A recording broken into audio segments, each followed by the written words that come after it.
Bonsoir à tous, j'espère que vous allez bien. Bienvenue sur ma chaîne Histoire et Révélation. Ce soir, nous allons aborder avec Annie et Jonathan, on va aborder un sujet fort intéressant. On va parler de l'énigme du site de Glozell. Donc, juste avant de commencer, je vais mettre mon intro et puis on va enchaîner tout de suite après. Je vous dis à tout de suite. N'hésitez pas à faire un don afin de continuer à faire fonctionner la chaîne avec des invités de qualité.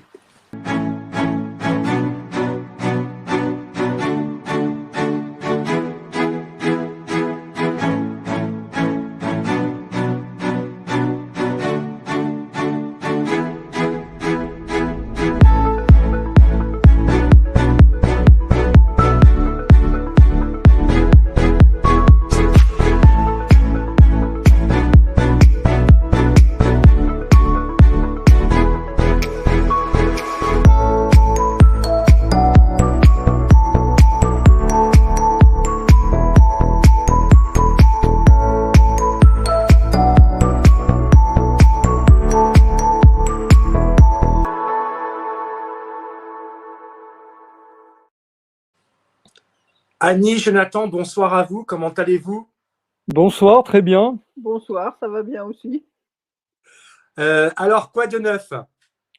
Eh bien, beaucoup de travail pour préparer cette visio de ce soir, hein. Cela fait que je me replonge dans Glozell et sa polémique, et j'espère vous apporter ce soir des éléments de réflexion et des éléments que tout le monde ne montre pas toujours dans ce que j'ai pu voir dans des vidéos récentes sur le sujet.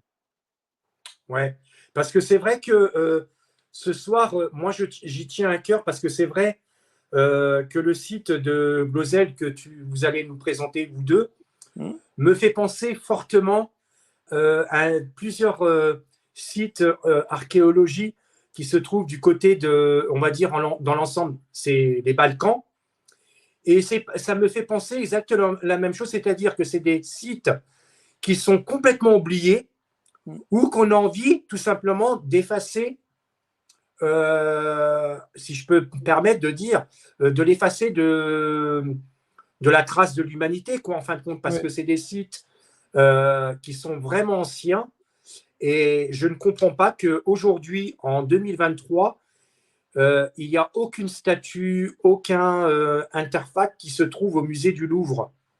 Ah oui, Je alors, parle du site de Glozell, hein, bien oui, sûr. ah oui, à Glozell, ça, il faut pas rêver, oui.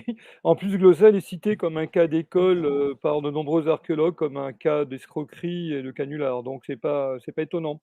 Alors, à la fin de la conférence, là, de la visio, je vais parler un petit peu de la culture Vincha que j'ai mis en parallèle, vous allez voir tout à l'heure. Alors, je propose qu'on lance mon diaporama de suite, parce que j'ai quand même beaucoup de choses à présenter. Alors ce soir, bonjour à tous les auditeurs hein, qui sont déjà là. Je tiens à mettre l'accent sur, non pas la polémique qu'il y a eu à l'époque, on va en parler un petit peu, mais que ça, tout le monde connaît. Ça a été une guerre terrible, on appelait ça la guerre des pierres d'ailleurs à l'époque, qui continue, hein, c'est toujours très polémique. Et je vais mettre l'accent sur les artefacts, les découvertes et des photos des différentes choses qui ont été trouvées à l'intérieur des tombes. Parce qu'on parle toujours d'un four médiéval, donc c'est vrai, mais il n'y a pas qu'un fort médiéval. Il y a eu aussi par exemple, Puramal, à côté de Glozell, on a découvert un souterrain avec beaucoup d'artefacts. Alors, on va commencer, si on peut lancer, s'il te plaît, le diaporama. Oui, vas-y, tu peux y aller. J'y vais, Vas-y.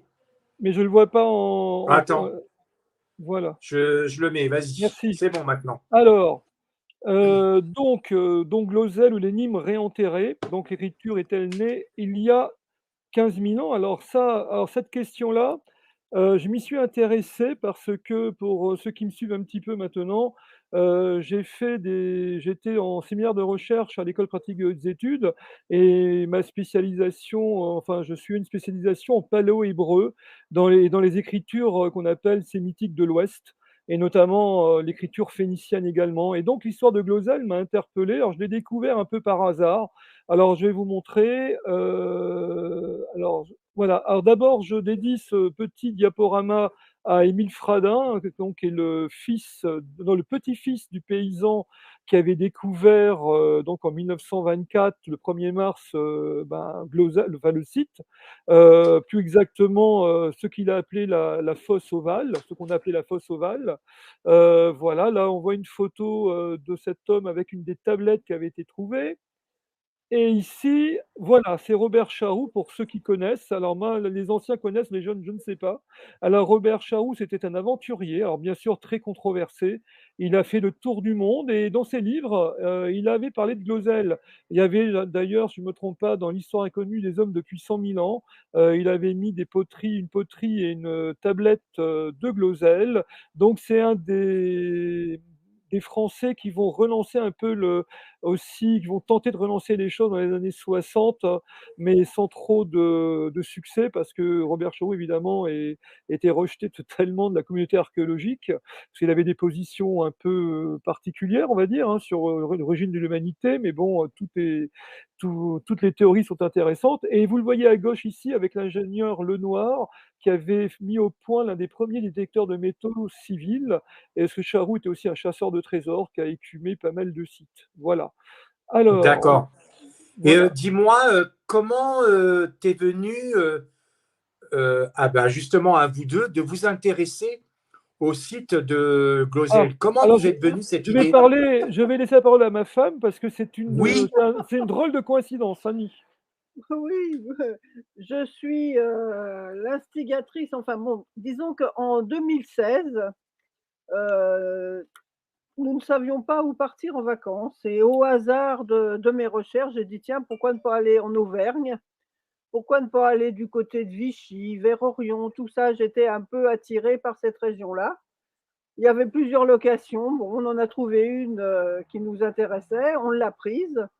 Arrivé sur place, alors c'était vraiment, 2 maisons dans un petit village, hein, et Jonathan a découvert, c'était un prospectus, un Mmh. papier. Il a dit: «Mais on n'est pas loin, Glosel, Glosel», ça lui a parlé tout de suite. Il a dit: «Oh, tu m'emmènes à Glosel, on y va, on y va, on y va». Et l'affaire a commencé comme ça. Donc moi, je l'avais mis sur place. Après, j'ai laissé le détecteur, l'enquêteur, le passionné de tout, Non. faire son enquête et moi j'ai suivi finalement, hein. Mais j'avoue que c'est passionnant parce que Mmh. Glosel, c'est tout petit, c'est perdu, on a tourné en Mmh. rond, on avait beaucoup de mal à trouver ce petit village. C'est même pas un village, c'est un Non, hameau, c'est un c'est lieu-dit, c'est un lieu-dit. oui, c'est un lieu-dit, 4 maisons, 4 maisons, une caravane. dont le musée et une caravane, exact. Donc on s'est retrouvés là-bas, tout penauds un peu, tout étonnés de voir, Mmh. quelque chose d'aussi connu finalement être aussi petit parce que c'est un musée qui est Mmh. extrêmement petit. Il y a une grande vitrine centrale dans une pièce qui fait, admettons, elle fait quoi? 20 mètres de long à Mmh. tout casser sur 10. Mmh. Donc bon, ça fait en gros 200 mètres carrés à visiter, mais il y a tellement de choses, c'est tellement dense qu'on pourrait passer des heures dans ce musée. C'est Mmh. vraiment passionnant. Heu, Alors, il y a des livres à vendre aussi. On s'est largement servi sur les livres à on a vendre. tout acheté, tout. Avec J'ai Jonathan, tout raflé. c'est très difficile de résister à la lecture pour Non, mais il Jonathan. fallait que je voie ce qui était vendu pour, Voilà, voilà, c'est hein. pour ça. Donc, Voilà. voilà l'histoire Alors, en gros. ce qu'Annie, je vais compléter Annie, c'est que là-bas à Glosal, ils sont extrêmement méfiants, hein, des visiteurs. Ah oui, Ils ont exact. beaucoup souffert de la vindicte, qu'elle soit populaire ou scientifique, et ils sont extrêmement méfiants. Alors j'avais un drone, ils m'ont pas permis de, dommage, je voulais survoler, faire un film du Chant des Morts, en fait, qui s'appelle Le Chant du Ranton, et ils m'ont pas donné l'autorisation. Mais j'y compte retourner prochainement avec, j'espère, mon éditeur, là, j'en ai parlé, parce que ça m'intéresse également, et puis j'espère que cette fois-ci, on pourra aller un peu plus loin. Alors voilà, donc alors moi j'ai sauté mais sur sinon, l'affaire. toi, Jonathan, Oui. Justement, quand vous y êtes allé, tu avais déjà entendu parler Ah mais bien sûr que du oui, je t'ai site dit, de Glosel? mais oui, parce que je t'ai dit, j'étais, en séminaire sur les écritures sémitiques et moi je me suis toujours intéressé à ce qu'on appelle le diffusionnisme. Alors bien sûr, c'est aussi très controversé, c'est-à-dire, vous connaissez tous le croissant fertile, donc l'écriture est née, au Proche-Orient, donc Sumer et aussi l'Égypte, donc pour l'autre côté du croissant fertile et au milieu de tout ça, il y a les Phéniciens qui ont inventé, on dit l'alphabet, qui l'ont transmis aux Grecs et aux Hébreux, puisque Aleph, Bet en hébreu, alpha, gamma, bêta, delta, etc. en grec. Bon, tout ça, c'est le côté officiel. Et Glosel, ça m'a toujours surpris parce que j'avais vu, alors j'étais tombé sur le livre de Charroux, bon, bah, que j'avais acheté chez des bouquinistes, et j'avais été étonné de voir comme ça que sur des tablettes qui, soi-disant, viennent du néolithique, il y avait de l'écriture. Alors moi, j'ai tout de suite vu, hein, surtout au musée, j'ai même réussi bon, je crois identifier la plupart des lettres que j'ai pu voir. J'ai reconnu à peu près les 22 lettres de l'alphabet hébraïque, ou phénicien plus exactement, qu'on appelle aussi paléo-hébraïque. Alors ça, il n'y a pas de mystère, c'est bien la même écriture. Maintenant, ça ne veut rien dire, hein, on va le montrer tout à l'heure. C'est ça aussi qui fait dire aux sceptiques que Glosel est un faux, parce que on n'a pas de clé de lecture. Alors maintenant, il manque aussi peut-être la pierre de Rosette gloselienne, bien sûr. Alors, on va voir tout ça au fur et à mesure. Alors, moi, je tiens à dire que je suis modéré dans ce dossier. Je suis ni pour ni contre. Je suis pour la recherche de la vérité. Et il y a quand même des éléments qui restent encore, je trouve, pas solutionnés, contrairement à une vidéo. Alors, j'ai mon ami là, qui est dans le chat, que je salue, Polyèdre, qui a eu la gentillesse de me montrer la vidéo. C'est un certain, je crois, un jeune homme qui s'appelle Thomas, qui est d'ailleurs très bien faite, une vidéo très bien faite, mais je trouve qu'elle pêche en documentation et un petit peu orientée quand même, parce qu'à un moment donné, il va me dire que les nazis se sont intéressés à Glosel, donc oh là là, c'est pas beau, c'est pas bon. Ça va un peu vite en besogne, hein. On peut dire aussi que les nazis se sont intéressés à l'Arche d'Alliance, se sont intéressés au Graal, et c'est pas pour ça qu'il faut plus lire des livres sur le Graal ou la Bible, hein. Donc ça, c'est un peu facile, je trouve, hein. C'est un peu léger, c'est la mode quand on veut salir quelque chose, on dit que c'est une secte, c'est un nazi, c'est ci, c'est là. Bon voilà. Alors on continue. Alors je vais lancer mon diaporama. Vas-y. Alors voilà, Glosel pour les auditeurs, vous voyez, c'est vraiment perdu c'est exactement dans l'Allier. Frontalier avec l'Auvergne, c'est le Bourbonnais, on appelle ça la région du Bourbonnais, qui est une région encore sauvage et rurale. Quand je dis sauvage, c'est-à-dire la nature est encore magnifique. Et vous voyez, là, c'est en plein dans les champs, c'est perdu au milieu de nulle part, hein. Il faut vraiment avoir envie d'y aller. C'est encore pire que d'aller à Rennes-le-Château. Voilà. Voilà. Alors là, regardez, j'ai photographié notre GPS parce que je trouvais ça rigolo. On arrivait donc par la départementale qui, je crois, était la 995. Et vous voyez, Glosel est signalé malgré tout, hein, par un petit logo. Alors, mais c'est même pas un village, hein, c'est vraiment un tout petit hameau. Voilà, là, c'est le panneau qui va indiquer le musée de Glosel avec le site, avec le logo des sites classés, parce qu'il faut savoir que Glosel a été classé quand même pendant un moment, mais aujourd'hui, tout ça, c'est terminé. C'était sous l'impulsion du ministère de la Culture dans les années 80. Alors là, j'ai une petite divergence avec la vidéo dont je parlais tout à l'heure, parce qu'il était dit dans la vidéo que c'est la nouvelle droite. Alors, il n'a pas cité le nom, mais je crois que c'est Alain de Benoît, c'était le Grèce à l'époque, mais il n'y a pas que ça, c'est très compliqué. Il y a également la pression de François Mitterrand. Comme vous le savez, François Mitterrand n'était pas un véritable homme de gauche, ça c'est certain, mais il était obsédé par la préhistoire. Vous connaissez tous ce pèlerinage à Solutré. Et d'après ce que j'ai pu en savoir par une jeune femme qui avait fait un mémoire sur François Mitterrand et le domaine de l'irrationnel, Mitterrand était intéressé évidemment par Glosel. Vous pensez bien, puisque ça voudrait dire que l'écriture a été inventée chez nous. Donc, Cocorico, Mitterrand, alors là, il était extrêmement intéressé et je pense qu'il n'y a pas que la droite là-dedans pour expliquer les fouilles, etc., hein. Ça, il faut quand même le dire. Alors, voilà une photo vue d'avion de Glosel, une photo des années 80. Donc, ça n'a pas trop changé, hein, c'est toujours pareil, sauf que maintenant, il y a une petite caravane au fond. Alors là, c'est une carte postale des années 20 où l'on voit le petit musée que venait d'ouvrir la famille Fradin, pour exposer les artefacts. Et déjà à l'époque, vous voyez, il y a les premières automobiles et ça suscite de l'intérêt. Alors il faut savoir qu'à cette époque-là, c'est pas encore du tourisme. Il y a à Glozal, comme on a dit, il y a soi-disant du tourisme de masse, et c'est absolument faux. C'est surtout un va-et-vient d'archéologues.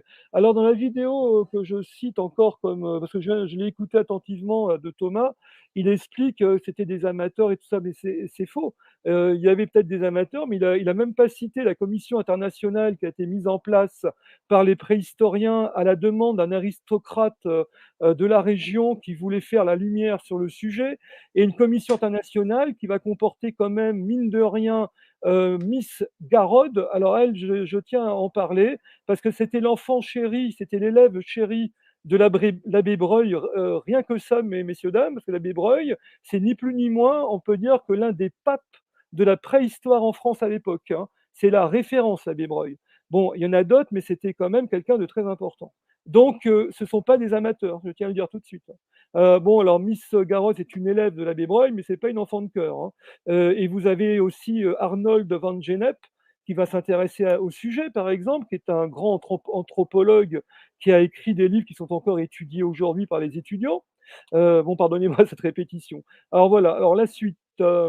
Alors voilà le champ des morts. Alors on l'appelait champ des morts par la suite parce qu'on va trouver des tombes. En fait, il y a 4 tombes qui sont trouvées. Et il y a la fameuse fosse ovale qui est donc extrêmement controversée, qui va être après identifiée comme un four à verrier médiéval. Mais je vais y revenir, hein. Donc vous voyez, c'est vraiment perdu. Alors encore aujourd'hui, moi je l'ai vu, hein.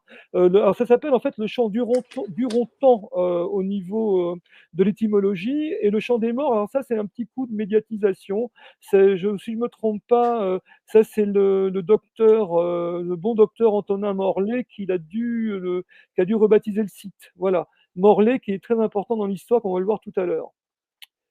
Alors, bref, pardon, alors je vais un peu vite. Bref rappel de la découverte. Alors, il faut savoir. Alors, attendez, là, mes diapos, voilà. Donc, tout se passe dans la matinée du 1er mars 1924, aux alentours de 11 h du matin.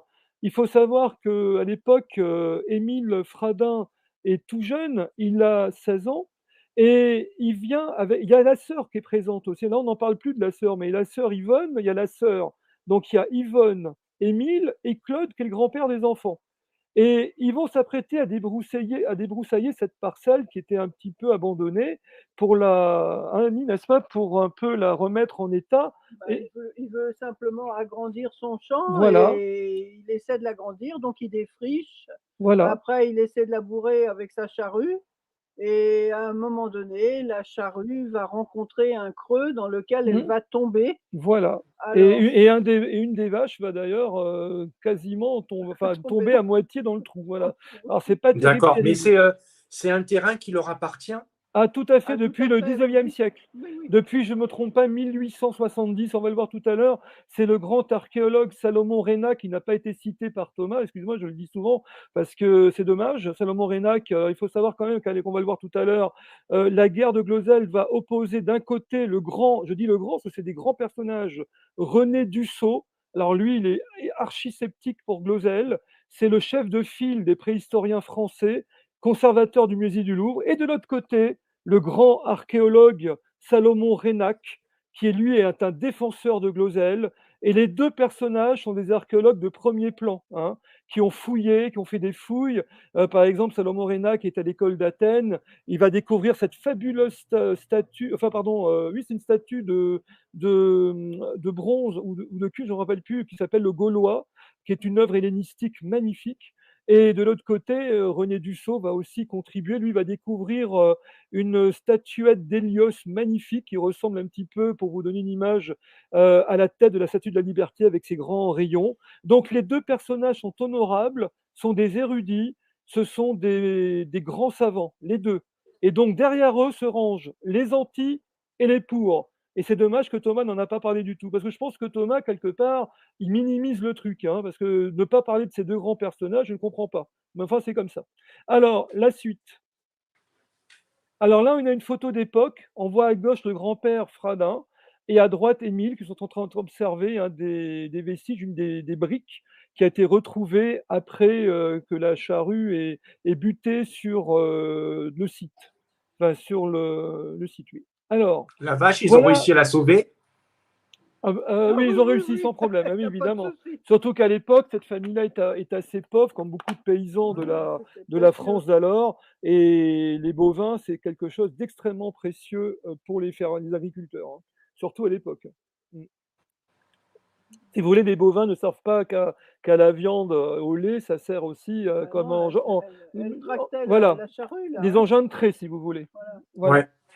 Ça, on l'oublie de nos jours. Hein. Alors voilà une tablette de Glosel type qui va être mise à jour également. Alors là, dans la vidéo que j'ai regardée, hein, je la commente en même temps. Hein, j'espère que Thomas m'écoutera. Effectivement, il a raison. Quand les Fradins découvrent leur fosse ovale, il n'est pas spécifié qu'il y a des tablettes effectivement d'écriture. Ça, c'est tout à fait exact. Cependant, on n'a pas non plus, ils rentrent pas dans les détails, ça ne veut pas dire qu'il y a rien. Simplement, parce qu'ils en ont pas parlé et je pense qu'ils étaient déjà un petit peu ennuyés par la question parce que nous avons une archéologue, qui a écrit une thèse, sur la préhistoire dans la région de Glosel qui est extrêmement fouillée, une thèse universitaire, dont le nom, alors je ne me rappelle plus, c'est Mirail quelque Oh là là, chose. je sais plus. Non, Si vous voulez, si ça vous intéresse, je vous donnerai, à la fin de la conférence, le nom.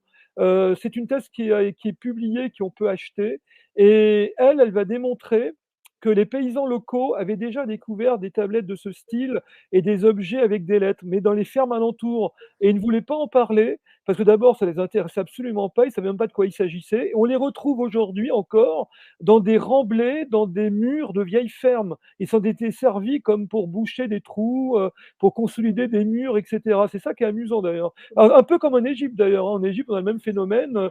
Vous avez au Caire la pierre des pyramides a servi beaucoup pour la construction, hein, et pour réparer des murs. C'est un peu le même truc, mais à petite échelle. Alors, donc, la présence d'objets portant une écriture inconnue est attestée bien avant la découverte des Fradins. Alors, je vous lis tout ça. Dans le même champ, un métayer du nom de Guillonnet avait déjà découvert fortuitement un vase portant des inscriptions ressemblant à des lettres. Cet artefact archéologique intrigant est resté des années sur la cheminée de la maison avant de disparaître de la scène de l'histoire. A-t-il été simplement jeté ou donné? Personne ne le sait. Deuxièmement, ah voilà, c'est elle. D'après l'archéologue Marie Delorme-Labarrère, oui, c'est pas Mireille, c'est Marie Delorme-Labarrère, dont je vous invite à acheter la thèse qui est en vente. D'autres tablettes et objets portant cette écriture avaient été découverts dans d'autres champs de la région et ils ont servi pour renforcer des murs de maisons rurales, d'autres étant entreposés dans des granges éparses n'intéressant personne. Voilà, ça c'est dit. Alors voilà, ça c'est une carte que j'ai extraite de sa thèse. On a Glosel qui est à gauche et vous voyez les petites croix rouges qu'elle a fait. Ce sont des lieux où on a découvert fortuitement des objets, des artefacts avec des inscriptions identiques à celles de Glosel. Donc des lettres, des signes, on va dire, pour être prudent, des signes qui ressemblent à l'écriture phénicienne ou paléo-hébraïque. C'est très bizarre. Alors, est-ce qu'il faut penser que dans ces endroits-là, les paysans se sont amusés à faire des faux, histoire de s'amuser à trouver des objets archéologiques en sachant qu'ils risquaient de s'attirer une publicité qu'ils ne souhaitaient pas et en sachant aussi qu'ils allaient passer pour des escrocs et des aigrefins. Alors voilà, je pose la question. Et dans les ovales mauves là, ou roses, ce sont des endroits où ont été découverts du mobilier néolithique en quantité. Hein. Donc c'est quand même une région, comment dire, où le néolithique est quand même largement attesté. Voilà. Alors la suite. Alors Glosel n'est pas seul. Alors ça c'est très intéressant. On a à côté de Glosel un endroit qui s'appelle Puyravel. Alors chez Guerrier, c'est le lieu-dit, c'est un champ. Et en 1928, un agriculteur va trouver carrément non pas une fosse, mais un souterrain.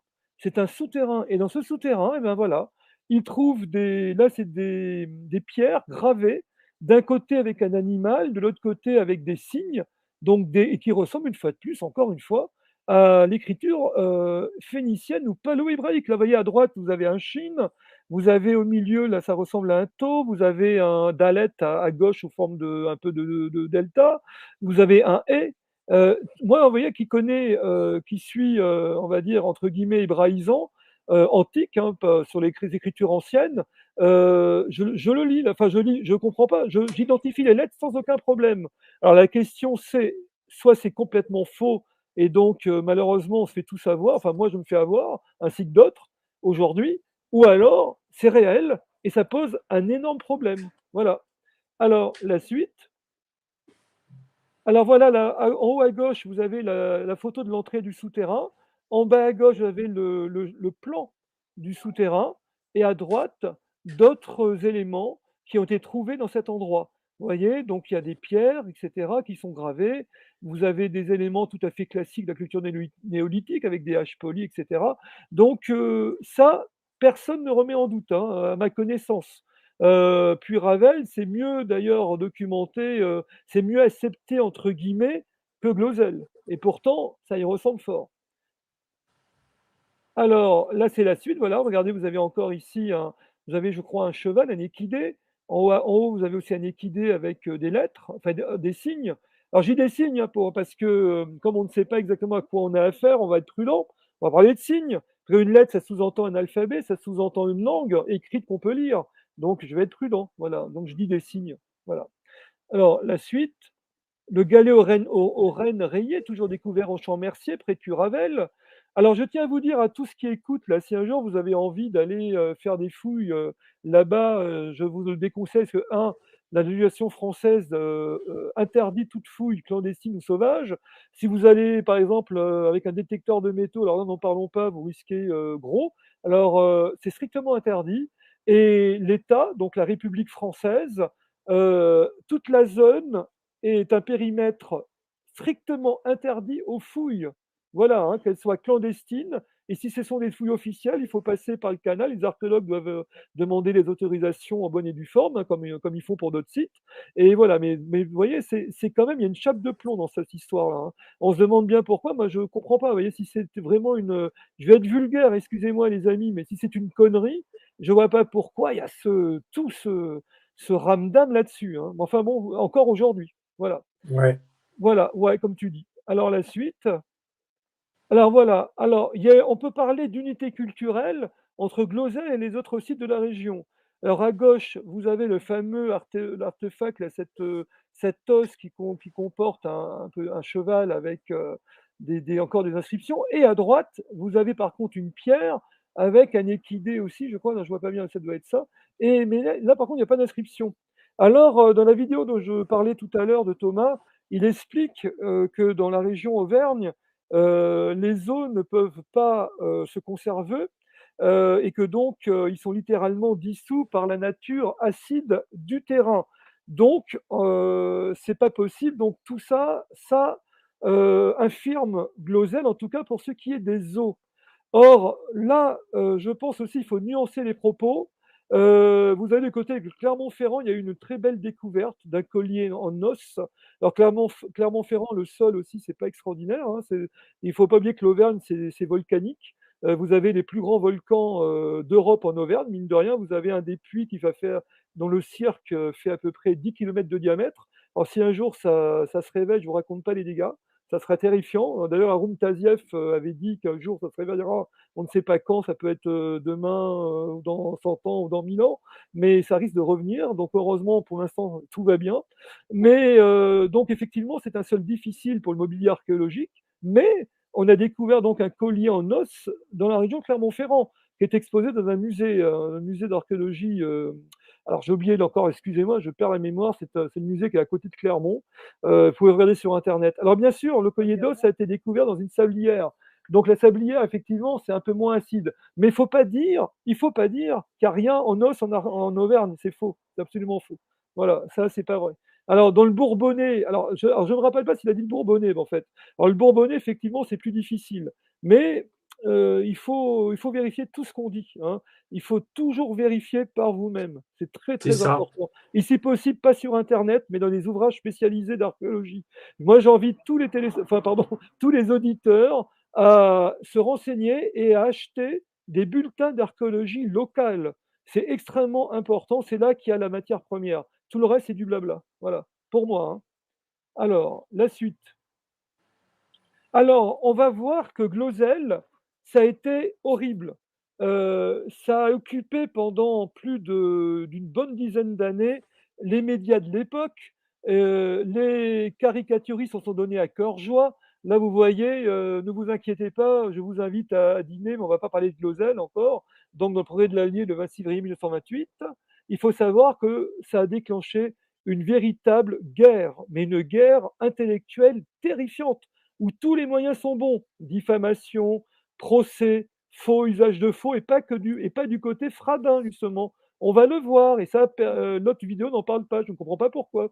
Alors, soit il n'est pas bien informé, soit c'est orienté, c'est aussi simple que ça. Alors, la suite. Alors là, c'est d'autres caricatures, on pouvait en trouver des dizaines et des dizaines. Dans l'époque, vous voyez, les gens se disputaient, puis alors j'ai pas osé le mettre, mais les caricaturistes ont été terribles. Ils ont représenté sous forme d'hommes préhistoriques nus les grands préhistoriens de l'époque, courant après des archéologues femmes, représentés avec des attributs féminins, voilà. Et chacun faisait une sorte d'orgie néolithique ensemble pour les Antilles et les proglossels, voilà. C'est pour vous dire jusqu'où c'est allé, ça a été affreux. Voilà. Alors voilà René Dussault, le grand René Dussault.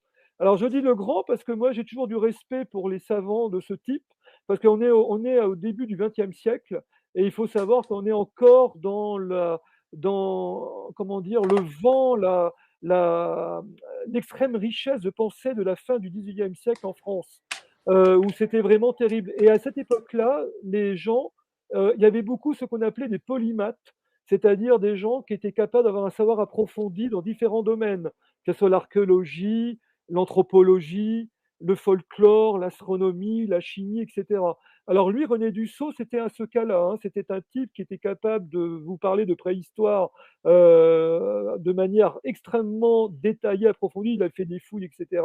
Il était aussi spécialiste d'archéologie hellénistique, grecque, etc. Donc c'est des grands bonhommes à cette époque-là, hein. C'est pas des petits fonctionnaires, hein. Voilà, c'est enfin sans être péjoratif pour les fonctionnaires, hein. Je veux dire par là, c'est pas des petits qui vont suivre ce qu'on leur dit. Voilà, hein. Alors René Dussault est le principal opposant à Glozell. Alors pourquoi? Il va nous dire, René Dussault, à l'époque, qu'on a découvert le sarcophage d'Eshoumanazar II, qui était le roi phénicien de Sidon. Alors pourquoi il nous parle de ça?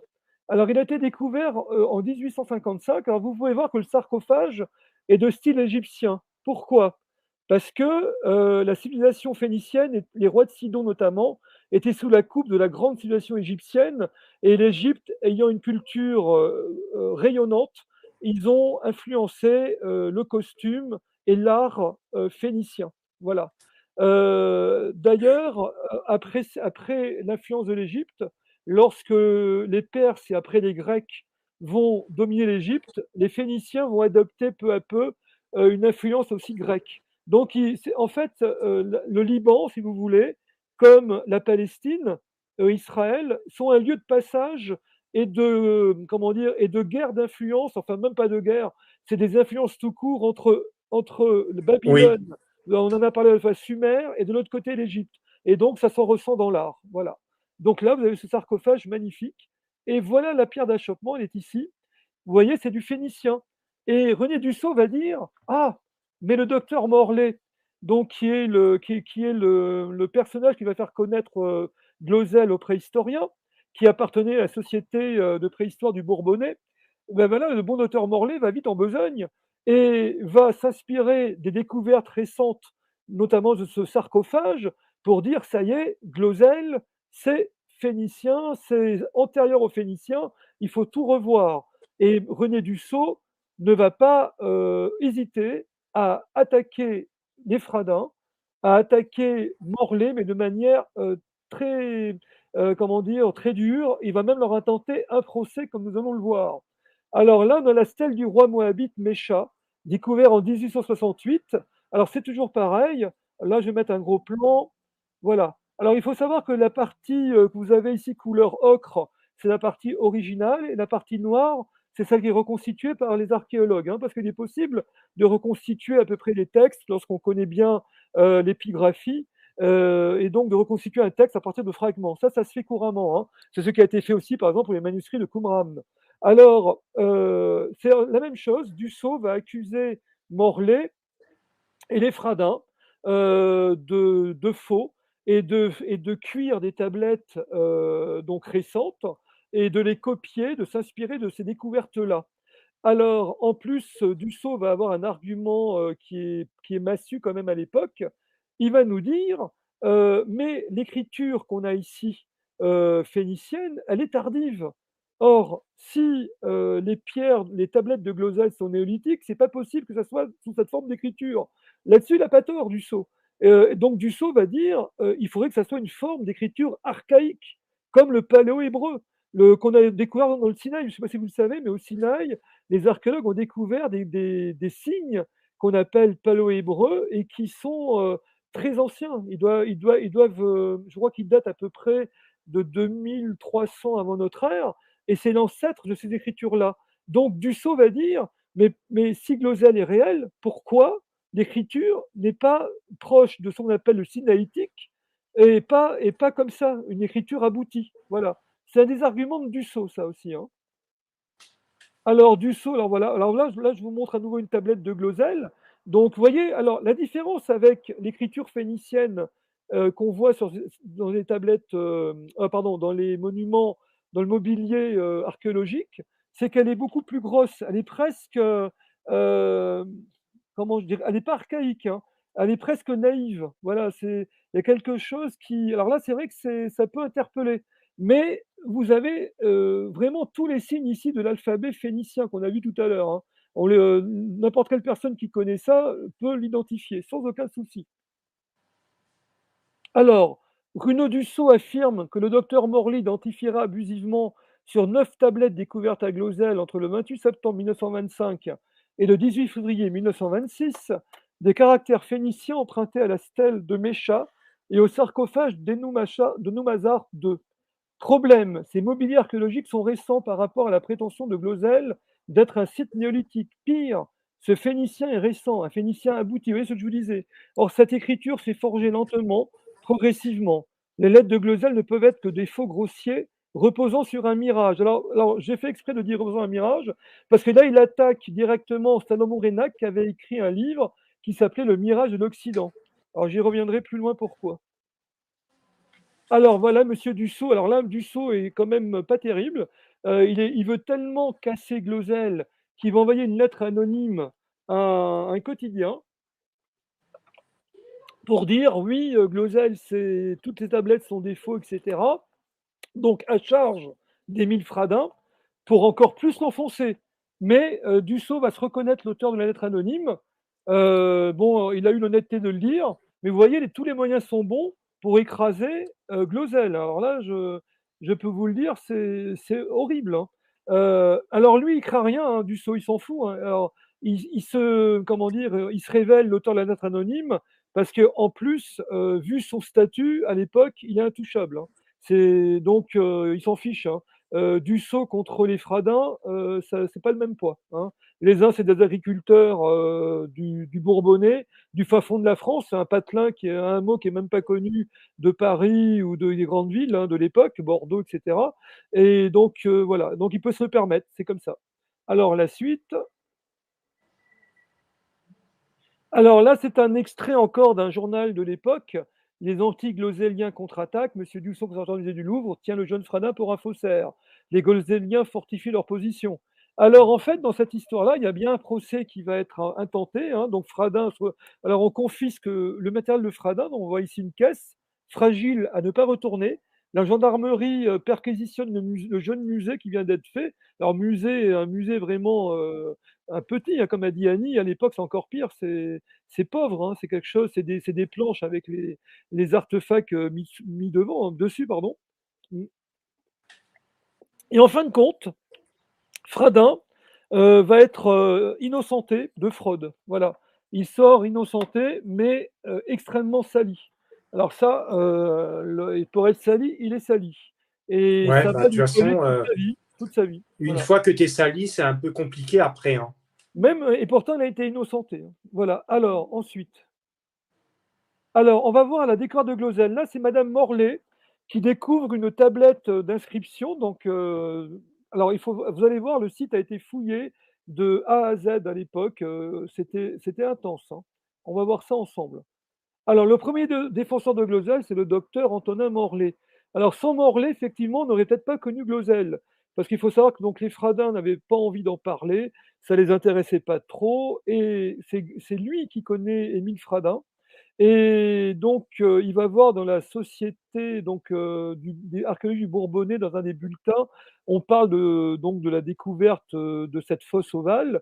Et lui va se rendre, va se rendre sur place, rencontrer donc, les deux inventeurs. On dit inventeurs en archéologie, hein, pour découvreur. Et c'est lui donc qui va avoir l'idée d'en parler et d'essayer d'organiser tout ça. Voilà, de susciter l'intérêt des préhistoriens pour Glosel. Alors bien entendu, c'est de là que va commencer d'emblée. On dit que le docteur Morlaix est quelqu'un qui a envie qu'on parle de la région. Il faut savoir qu'à l'époque, c'est à côté, c'est à 21 km de Vichy, Glosel. Vichy est une station thermale extrêmement connue à l'époque, qui a été, comment dire, mise en place sous Napoléon III, notamment par l'impératrice Eugénie. Et donc, il y a un prestige certain pour Vichy. Et donc Morlaix, alors les anti-gloseliens vont dire que Morlaix avait eu l'idée de parler de Glosel pour tout simplement que la notoriété de Vichy retombe également sur Glosel, en espérant attirer des gens, etc., pour son profit personnel. Voilà. C'est ce qui a été dit à l'époque. Moi, j'en suis pas du tout d'accord avec ça, mais bon, ça a été dit. Voilà. Alors, ici, on a le docteur Morlaix qui fouille le champ des morts en avril 1925, et vous avez à l'arrière-plan Émile Fradin qui donc regarde le docteur en train, avec son petit couteau, en train de remuer le sol. Alors voilà le grand Salomon Reynac, l'antithèse de René Dussault, ces deux frères ennemis. Alors, il faut savoir que Salomon Reynac, très brillant épistémologue et archéologue, orientaliste également, lui pense. Alors, d'abord, je vais vous dire quelque chose. Mais attendez, il pense que l'écriture a été inventée en Occident. D'où le livre Le Mirage de l'Occident. Et il saute sur Glosel quand il voit Glosel. Alors ça l'interpelle tout de suite. Et il va là-bas avec sa femme et il veut voir. Et il va rester en quelque sorte émerveillé devant ce qu'il voit, parce que ça correspond à ce qu'il pense depuis longtemps. Alors il faut savoir que Salomon Reynac, alors on ne peut pas l'accuser d'être nazi, hein, je le dis avant qu'on le dise, hein, il est juif, hein, il est d'origine juive, d'une grande famille juive française. Donc on ne peut pas l'accuser d'être un nazi, hein. Et lui, il voit donc l'origine de l'écriture en Occident. Il pense qu'il y a eu une diffusion de l'Occident à l'Orient, et non pas le contraire. Alors bien entendu, c'est une hypothèse qu'il a à l'époque, hein, qu'il étaye, qu'il veut étayer. Voilà. Et ça, Glosel, pour lui, c'est du pain béni. Et de l'autre côté, Dussault va lui tomber dessus, et ça va être la guerre des chefs, en quelque sorte. Tu Voilà. sais, quelque Oui. part, ça me fait penser qu'on se pose la question de savoir, il a peut-être pas tort. Eh oui, voilà. Il n'a peut-être pas tort. On va le voir d'ailleurs tout à l'heure à la fin avec un autre site que je réserve, que tu m'as fait connaître, Vincha. Alors ça, rien que pour ça, j'en suis extrêmement reconnaissant. Alors, Salomon Reynac, on le voit ici. Alors là, j'ai pris une photo sur le site Pinterest, je crois. Bon, il y a un copyright parce qu'il faut l'acheter, mais j'ai trouvé qu'elle était très nette. Parce qu'on voit bien ici Salomon Reynac au milieu de ce qu'on appelait la Commission internationale. Donc, vous voyez, il était de l'école normale supérieure, c'est pas rien, hein, école d'Athènes, helléniste, archéologue. Il faut savoir qu'il a écrit un vade-mecum pour les jeunes étudiants hellénistes, que je possède d'ailleurs, j'avais acheté pour ma collection, qui est remarquable. Donc, c'est pas un rigolo, c'est pas un abruti, c'est pas un naïf, hein, loin de là. C'est un homme de terrain, c'est un homme de tête, et c'est un brillant intellectuel. Voilà, hein, c'est pas un rigolo. Et tout à fait respecté par le milieu, hein, en France et dans le monde. Voilà. Alors, il a écrit un livre précieux, alors que je vous invite à télécharger sur Gallica. Vous pouvez le trouver sur Gallica. Alors, vous tapez Éphéméride de Glosel. Alors, on doit à Salomon Reynac d'avoir documenté énormément cette histoire de Glosel. Donc, il a fait son boulot d'historien. Alors, on va voir ça tout de suite. Voilà. Grâce à lui, alors il a trouvé tout ça en archives locales, hein. Alors, en 1892, on trouve en déboisant une partie du champ dit des Durantons à Glozelle, dominant le gué de Vareille, des poteries et des briques qu'on brise, déjà à l'époque. Alors quand il dit qu'on brise, pourquoi on les brise les poteries? Parce que les paysans déjà n'aiment pas trouver tout ça, et quand ils trouvent, ils cachent ou ils cassent, parce qu'ils ne veulent pas être embêtés. Ils savent qu'en France, à l'époque, il y a de grandes fouilles qui sont organisées un peu partout, notamment la plus célèbre, c'est le site controversé d'Alésia, et donc ils n'ont pas envie qu'on les exproprie pour fouiller. Donc on trouve des éléments archéologiques, on les cache, on les casse. C'est comme ça à l'époque, hein. Alors, 1893, Francis Perrault publie une notice sur un atelier de fabrication de bracelets en schiste dans l'Allier, sur la colline de Malbruno, commune de Montcombrou. C'est plus tard seulement qu'on trouva, tenez-vous bien, sur un de ces fragments de schiste des signes gloséliens. Voilà. Alors, où c'est qu'on voit tout ça? Alors, les sceptiques du 21e siècle vont me dire, c'est bien beau, là, Jonathan, il nous explique tout ça, mais ça, c'est quoi, là? C'est des textes? Bon, eh bien, les amis, il suffit que vous achetiez, alors, ou vous allez sur Gallica, vous cherchez les bulletins de la Société du Bourbonnais archéologique, vous cherchez aussi, il y avait à l'époque des prêtres qui étaient des érudits locaux et qui faisaient des fouilles à l'époque, hein. On a par exemple un remarquable travail pour la Seine-Maritime, et c'est dans ces livres-là qu'on trouve toutes ces informations, hein. C'est des mines que les archéologues modernes, d'ailleurs, utilisent toujours, il faut le savoir. Donc, vous voyez, tout ça, on ne vous le dit pas, hein, parce qu'au XXIe siècle, on est en 2023. Ça s'est passé en 1924, hein, il y a un certain nombre, un paquet d'années qui est passé. Et aujourd'hui, vous voyez, là, je vais attaquer un peu ChatGPT, n'est-ce pas? C'est parce qu'on est toujours dans le light. C'est du light, de l'information light. On vous donne des éléments à croire ou pas croire. Il y en a marre de ces histoires de croyances et pas de croyances. Moi, je milite pour une recherche, je l'ai expliqué un peu. Je dirais presque kantienne. Là, je suis un peu kantien, hein, Emmanuel Kant, parce que Kant avait une très bonne approche de la phénoménologie et des phénomènes. Mais ça, c'est mon cheval, ça, c'est un peu mon idéal perso. Et je trouve que il faut approfondir les choses, les amis. Quand un sujet vous intéresse, ne vous Ouais, fiez pas qu'à Internet, je vous en prie. c'est ça. Fouillez, allez sur Gallica. Et si vous avez envie d'aller plus loin, n'hésitez pas à aller dans vos archives. Même, j'ai vu une dame qui est en Picardie. J'ai habité pendant 25 ans à Montdidier. J'allais à la bibliothèque municipale de Montdidier, et là-bas, il y a des trésors d'informations archéologiques méconnues. Et franchement, quand vous lisez tout ce qu'on a trouvé à l'époque, l'érudition des gens, moi je dis chapeau, et ça nous apprend beaucoup de choses aujourd'hui. Voilà. Alors, la suite. Alors, la famille Fradin. Alors, par contre, j'ai dit une bêtise tout à l'heure. Je vous ai dit que Fradin avait acquis en 1870. Non, j'ai dit une bêtise, c'est en 1918. La famille Fradin acquiert la ferme et la terre de Glozelle. Ah non, pardon, où elle travaille depuis 1870. Non, je rectifie, j'ai pas dit de bêtises. Simplement qu'elle a acheté après. Un premier labour superficiel est exécuté sur le terrain, dit des Durantons, 1892, l'attestation des Durantons, qui jusque-là, et puis jusqu'en 1924, servi de package. Voilà, hein. Donc là, Salomon-Reynac nous fait vraiment un travail remarquable d'information. Alors, début des feuilles de Glozelle, bon, ça, je vous l'ai expliqué, hein. Donc, Fradin va découvrir donc, tout ça. On a l'inspecteur d'académie qui invite les instituteurs et institutrices de l'Allier à faire connaître à l'occasion les richesses archéologiques de leur campagne. Alors, ça, donc, on est dans une période, effectivement, où l'Allier, l'Auvergne de manière générale, hein, souhaite se faire connaître au niveau archéologique. Alors, ça aussi, ça va être suspect, puisqu'on va dire encore, docteur Morlaix, attention, il a envie que Glozelle soit renommé comme il n'y a pas de raison, comme d'autres sites. Mais c'est un peu facile pour moi. Voilà. Alors, le 15 mars environ, mademoiselle Picandet, l'institutrice de Ferrières-sur-Sichon, se rend en promenade avec des élèves à Glozelle. En août, de la superbe fosse aux valeurs que M. Fradin avait fort bien conservée et dont les murs recouverts d'un sointement de verre resplendissaient au soleil, la collection comprenait déjà 2 empreintes de main. La première brique à cygne, 2 tranchées, une petite hache, le tranchant d'une hache brisée, de nombreux débris de poterie et plusieurs morceaux de support de creuset. Voilà. C'est quand même pas mal, hein, c'est déjà bien documenté. Là, Mm. on est au Mercure du 15 août 1926, page 185. Et voilà le plan et la coupe transversale de la fosse ovalaire dans laquelle une des vaches de Claude Fradin a failli tomber. Voilà, alors c'est vraiment strictement ovale, comme ça.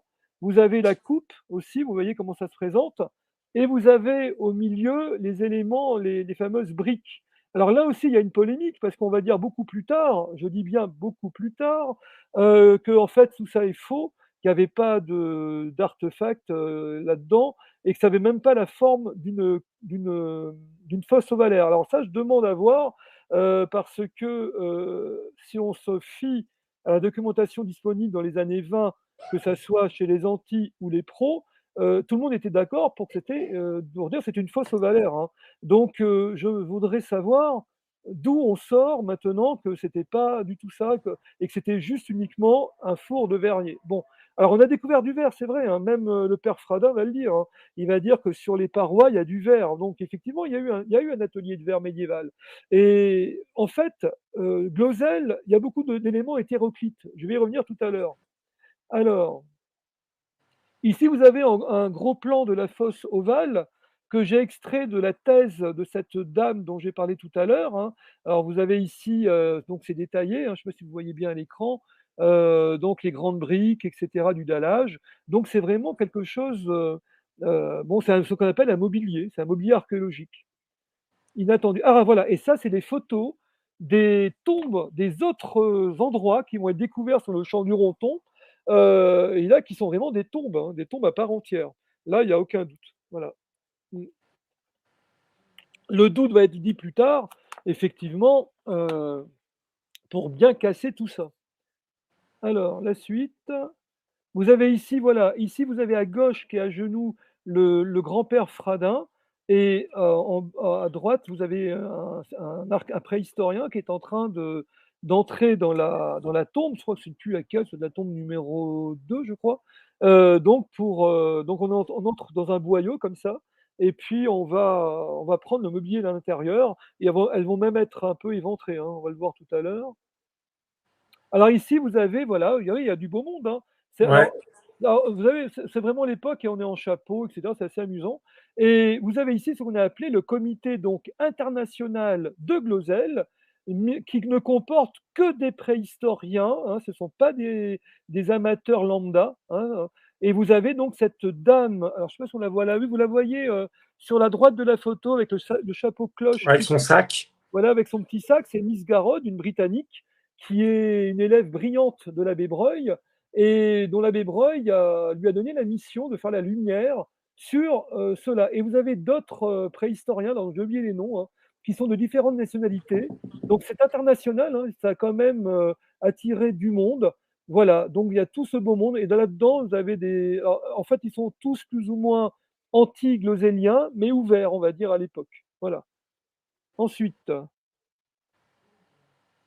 Alors ici, vous avez au premier plan, si je ne me trompe pas, Arnold van Gennep, dont j'ai parlé tout à l'heure, le professeur Link, je crois, etc. Donc vous voyez, c'est tout des têtes, hein. Qu'aujourd'hui, c'est comme si vous disiez qu'aujourd'hui, sur un site archéologique, ça allait être fouillé que par les mandarins et non pas par les lambda, vous voyez. Mhm. C'est ça qu'il faut voir. Ça a attiré les mandarins de l'époque, hein. C'est pas des petits qui sont là. Donc je tiens à le souligner, à le marteler. C'est pas des amateurs. Voilà. Je le dirai jamais assez. Alors ensuite, alors ici vous avez voilà, et là ils sont en train de découvrir différents éléments. Vous voyez, tout a été photographié à l'époque, hein. On a une documentation énorme qui sont à disposition, hein. Tout un chacun d'entre nous qui s'intéresse à Glosel peut avoir accès à cette documentation, hein. Il suffit d'acheter les livres, d'aller voir les archives, etc., etc. Tiens, il y a quelqu'un qui dit: «La fosse ovale fait penser au bassin en pierre de Bibracte». Ça, c'est intéressant, oui, intéressant. Alors voilà, alors ça, c'est une des tombes, qui est décrite, elle aussi, un peu de forme ovale avec, vous voyez, il y a à disposition des tablettes qui ont été trouvées, les vases, 2 ossements à gauche, un col de vase, des tablettes, et cetera. Voilà. Alors et bien entendu, les sceptiques vont vous dire: «Mais tout ça, c'est bidon, ça a été mis en place par Morlet et par peut-être Fradin, pour les archéologues, qui étaient présents». Mais une fois de plus, je ne vois pas comment, parce qu'il faut savoir que les archéos en question, enfin, les préhistoriens campaient quand même sur place. Il y avait une tente qui avait été dressée. Alors, bien sûr, la nuit, je crois qu'ils n'étaient pas sur place, donc ça a pu se passer la nuit peut-être.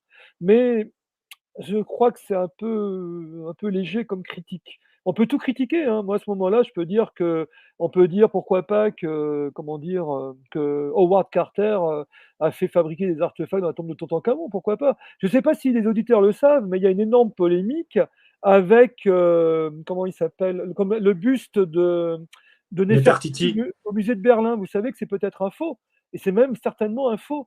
Mais là, personne ne bronche parce que c'est tellement connu, ça apporte tellement de touristes. Il y a une émission sur Arte d'ailleurs, la chaîne culturelle franco-allemande, sur l'histoire de ce buste et apparemment, ça a l'air d'être un faux, hein.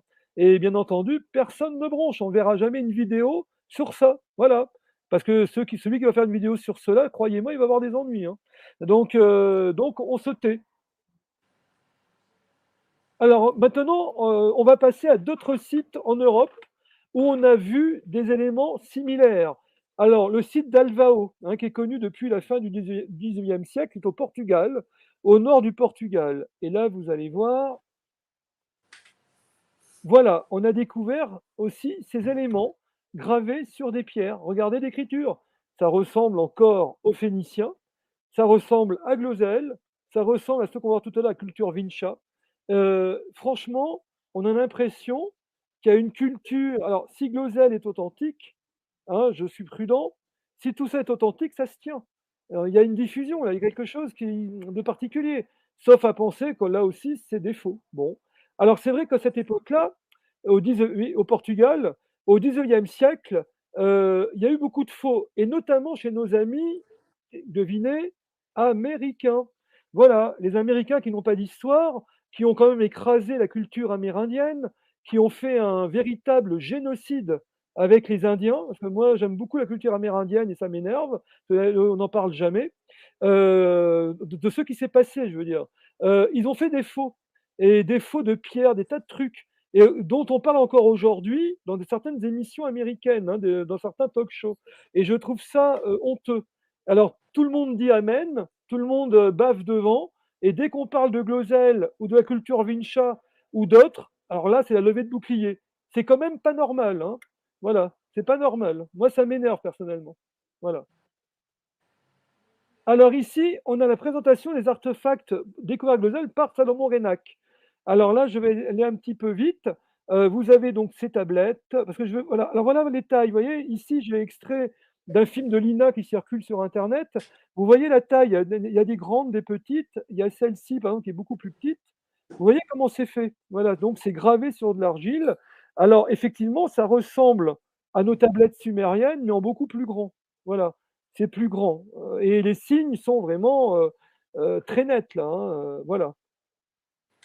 Alors ici, d'autres descriptions. Encore, alors ici, il y a des statuettes qu'on va voir donc en réel. Là, je vous montre un peu les dessins.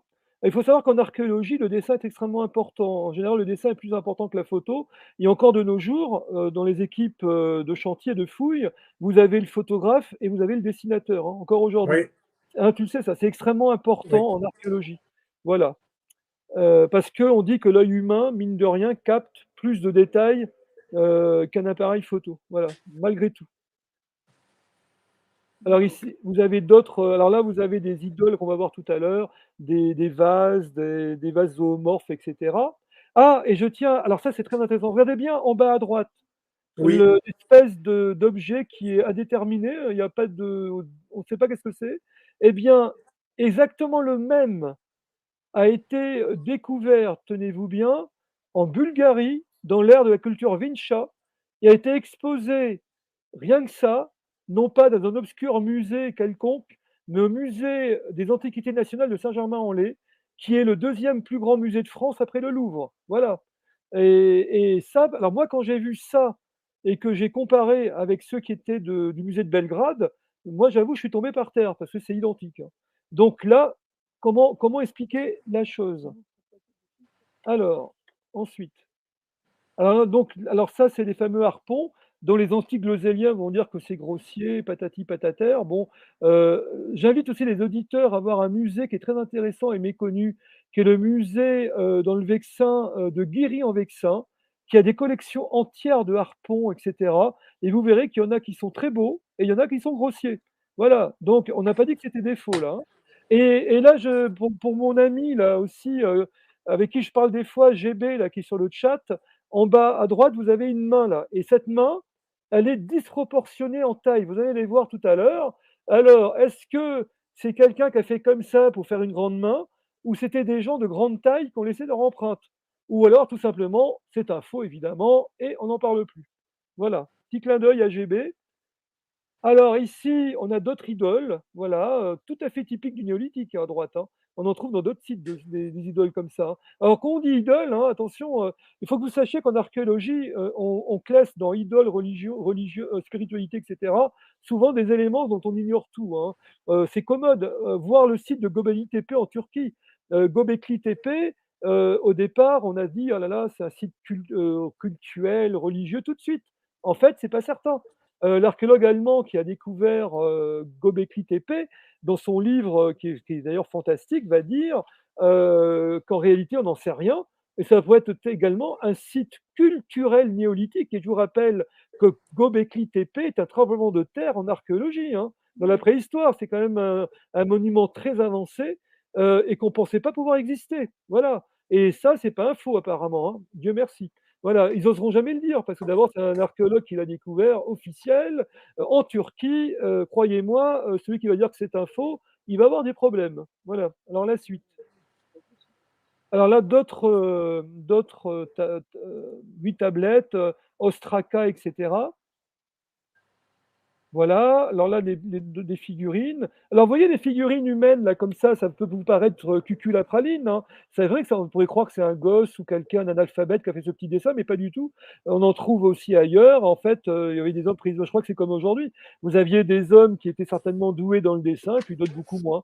Vous avez des chefs-d'œuvre de Lascaux, et vous avez des dessins ordinaires. Moi, je pense que c'est un petit peu ça, tout simplement. On a aussi ça dans les peintures, non, pardon, comment on appelle ça, là, je perds dans les glyphes en Arizona, dans les pétroglyphes, pardon, en Arizona, on trouve des dessins très jolis et des dessins tout à fait grossiers, voire moches, hein. Et on dit pas que c'est des faux. Voilà, excusez-moi, je le dis à chaque fois, j'aime bien. Alors, voilà d'autres tablettes. Alors ça, c'est les photos. Là, je vous montre des photos. Voilà, ça, c'est des photos des cartes postales qui sont vendues au musée, où nous sommes allés avec Annie, donc sur les tablettes. Là, voilà, tablette vue de près, toujours avec ces fameux signes qui font penser aux Phéniciens, hein, c'est vraiment du phénicien. Ça, je suis d'accord, hein, alors ici, vous avez oh pardon, je vais trop vite, pardonnez-moi. C'est presque fini, mais voilà. Alors là, c'est une idole, bon, entre guillemets, voilà, anthropomorphe avec toujours des signes phéniciens.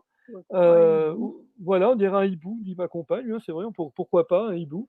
D'ailleurs, je note que dans la culture Vincha, alors ça m'a scié, ils ont à peu près la même chose, mais imaginez juste le haut et ils ont des petites oreilles, ce sont des chats.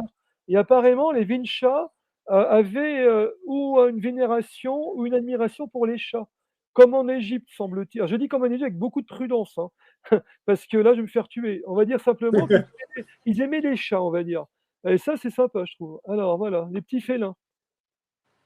Alors ça, c'est à mourir de rire, ça va plaire à tous les, ben, je sais pas, aux modernes, aux gens qui veulent transgenre et tout ça. Ben, pourquoi? Parce que ça, c'est une idole, on appelle ça une idole bisexuée ou androgyne. Vous avez à la fois, alors vous avez le phallus et vous avez le vagin qui est représenté sur 2 pattes. Voilà. Donc, créature de cauchemar extraterrestre, n'est-ce pas? Ou non, mais en fait, c'est simplement, cette sculpture montre l'androgyna, voilà, ou à la fois l'homme mâle, pardon, l'être mâle et femelle. Alors évidemment, les anti-glosséliens disent que c'est une énorme bêtise, que tout ça, ce sont des faux. Et je trouve ça quand même intéressant parce que dans la Bible, il est dit dans la Genèse, l'homme fut créé mâle et femelle. Donc, à la fois un androgyne. Et dans le deuxième récit de la Genèse, là, il y a Adam qui est seul et après, il y a donc Ève. Il y a un double récit. Le premier, c'est un peu l'androgyne. Et quand j'ai vu cette sculpture de Glosel, ça me fait penser à ça. Voilà. Alors, la suite. Alors ça, ce sont des jolies photos, bon, qui vous montrent bien éclairées les tablettes avec la petite figurine et à droite un vase, voilà, toujours avec cette écriture, ces signes. Alors là, ça c'est les plus connus. Ce sont les fameuses, ce qu'on appelle les idoles de Glosel. Alors là, il y a des glosses sans fin, des glosses, hein, sans jeu de mots, sur ce que représente au centre. Est-ce que c'est une bouche? Est-ce que ce sont des oreilles? Est-ce que ce sont des bras? Est-ce que c'est une stylisation d'un enfant qui est porté? Personne n'en sait rien, évidemment. Et évidemment, ça n'intéresse plus personne de nos jours, puisque ce sont des faux. Et vous avez en bas toujours les signes. On peut reconnaître ici un dalet, un guimel à droite, là, etc. C'est bizarre, hein, c'est extrêmement bizarre. Alors, encore une autre avec toujours ces jolis signes. Voilà, je passe, encore un autre éclairage. Ah voilà, alors là, ça va intéresser mon ami GB. Alors voilà les empreintes de main droite, que des mains droites, donc qui sont énormes, disproportionnées, qui ont été retrouvées dans la fosse ovale, à la tombe numéro 2, sur le site. Alors les voilà, ça c'est un peu. Alors l'image n'est pas terrible, mais j'en ai une meilleure. Ici, voilà. Alors vous voyez, c'est très net, hein. Alors vous savez tous qu'au néolithique, lorsqu'on a retrouvé les peintures de Lascaux, il y a 17, donc ils sont datés de 17 000 ans à peu près, il y a des signatures, on ne sait pas si ce sont des signatures, il y a des mains comme ça, qui sont dans, qui sont, non, elles sont pas, elles sont au pochoir, comme au pochoir. Je ne sais plus, il y a une technique particulière. Et ça me fait penser à ça. On a ça également en Arizona, en Utah, dans les pétroglyphes. Voilà. Donc, pour moi, c'est quand même c'est un élément intéressant. Ouais. Ici, vous avez le musée Glosel tel qu'il a été fait à l'époque dans les années 20, avec des armoires, vous voyez, des étagères, et au fond, on a les mains. On va bien les voir, les stèles, dans les tablettes, pardon. Vous voyez, il y en a beaucoup, hein. Il y en a plus d'une dizaine qui ont été retrouvées. Voilà. Donc, dans les tombes, ce qu'on appelle les fameuses tombes. Alors ensuite, on a également ces anneaux, voilà, des anneaux en schiste, tout petits. Alors c'est minuscule, hein, c'est pas très grand. Et alors on pense que alors, peut-être des amulettes, ça se portait peut-être autour du cou. Alors moi, ça m'a fait penser, pour ceux qui connaissent l'archéologie et qui m'écoutent, les fameuses rouelles, les rouelles celtiques qu'on retrouve dans les champs, alors, qui pouvaient être. Par contre, elles étaient en métal, hein, elles étaient comment dire, en bronze, en or, et je crois en argent. Et j'ai participé il y a très très longtemps à des fouilles dans la région de. Alors attendez, c'était dans la région. Ah là là, je ne vais pas dire de bêtises. C'était quand j'étais beaucoup plus jeune, de Bordeaux. Et j'ai découvert, moi, c'était extraordinaire. C'était dans un site de en bordure d'une forêt, avec ma petite truelle. Qu'est-ce que je trouve? Des rouelles. Il y avait au moins 7 ou 8 rouelles de bronze, mais c'est magique. Alors on ne sait pas pourquoi on trouve ça. Alors on pense peut-être que les anciens Celtes jetaient des rouelles dans les forêts, dans les champs, pour s'attirer l'amitié, la sympathie du dieu Taranis, qui était le dieu de la foudre, auquel on associe la rouelle, et pour un peu avoir une fonction apotropaïque, pour éloigner le mauvais sort C'est des autres. ça. Tu sais ce que ça me fait penser? Dis-moi. Ça me fait penser aussi que, pareil, chez les Vikings, Mhm. pareil, pour, comment dire, avoir les bonnes choses avant de partir en guerre, ils honoraient le dieu de la forêt ou de l'eau, de la nature, pour Ouais. leur porter chance et victoire. Oui, oui, oui, c'est tout à fait possible. En fait, la fonction magique des objets remonte à la nuit des temps, hein. C'est comme l'œil dans les bateaux grecs de pêcheurs, c'est pour conjurer le mauvais sort, c'est pareil. Ou comme le ramsa, la main de Fatma en arabe, ramsa, ça veut dire le saint que je conjure le mauvais sort, hein. Voilà. Tiens, il y a Damien GT qui dit un truc que je trouve intéressant aussi. Il parle du livre de Graham Hancock, L'empreinte des lieux, qui est effectivement intéressant. Et bien sûr, ce sont des livres extrêmement controversés, hein, mais c'est intéressant. Moi, j'avais lu de Graham Hancock le livre sur l'Arche d'Alliance, extrêmement bien documenté. Et j'aime bien ces gens-là parce qu'ils expriment des idées qui vont un peu à l'encontre de ce qu'on sait. Et il ne faut pas oublier qu'en archéologie, il y a quand même beaucoup de lacunes, hein. Il y en a beaucoup qu'on a bouché un peu vite. Voilà. Alors, je continue. Alors voilà, alors ça c'est assez amusant. C'est la tête de femme qui a été trouvée donc à Glosel avec son pendant, l'homme qui est à côté à gauche. Voilà. Alors ça par contre, ça a été la risée de tous les préhistoriens de l'époque, sauf de Reinach, qui vont dire mais regardez, c'est stupide, cette tête de femme elle est ridicule, cette tête d'homme elle est complètement ridicule. On voit bien que c'est Milfradin qui l'a fait. Voilà. Bon, pourquoi pas? Mais c'est pas plus ridicule que d'autres objets qui ont été trouvés et qui, comme par exemple la dame de Brassem-Puy, qui date de 25 000 ans avant notre ère quand même, hein, qui elle est sculptée sur ivoire. Alors c'est joli, hein, mais si on avait trouvé ça à Glozel, je pense qu'on aurait dit que c'était un faux comme le reste. Donc moi je me méfie, voilà.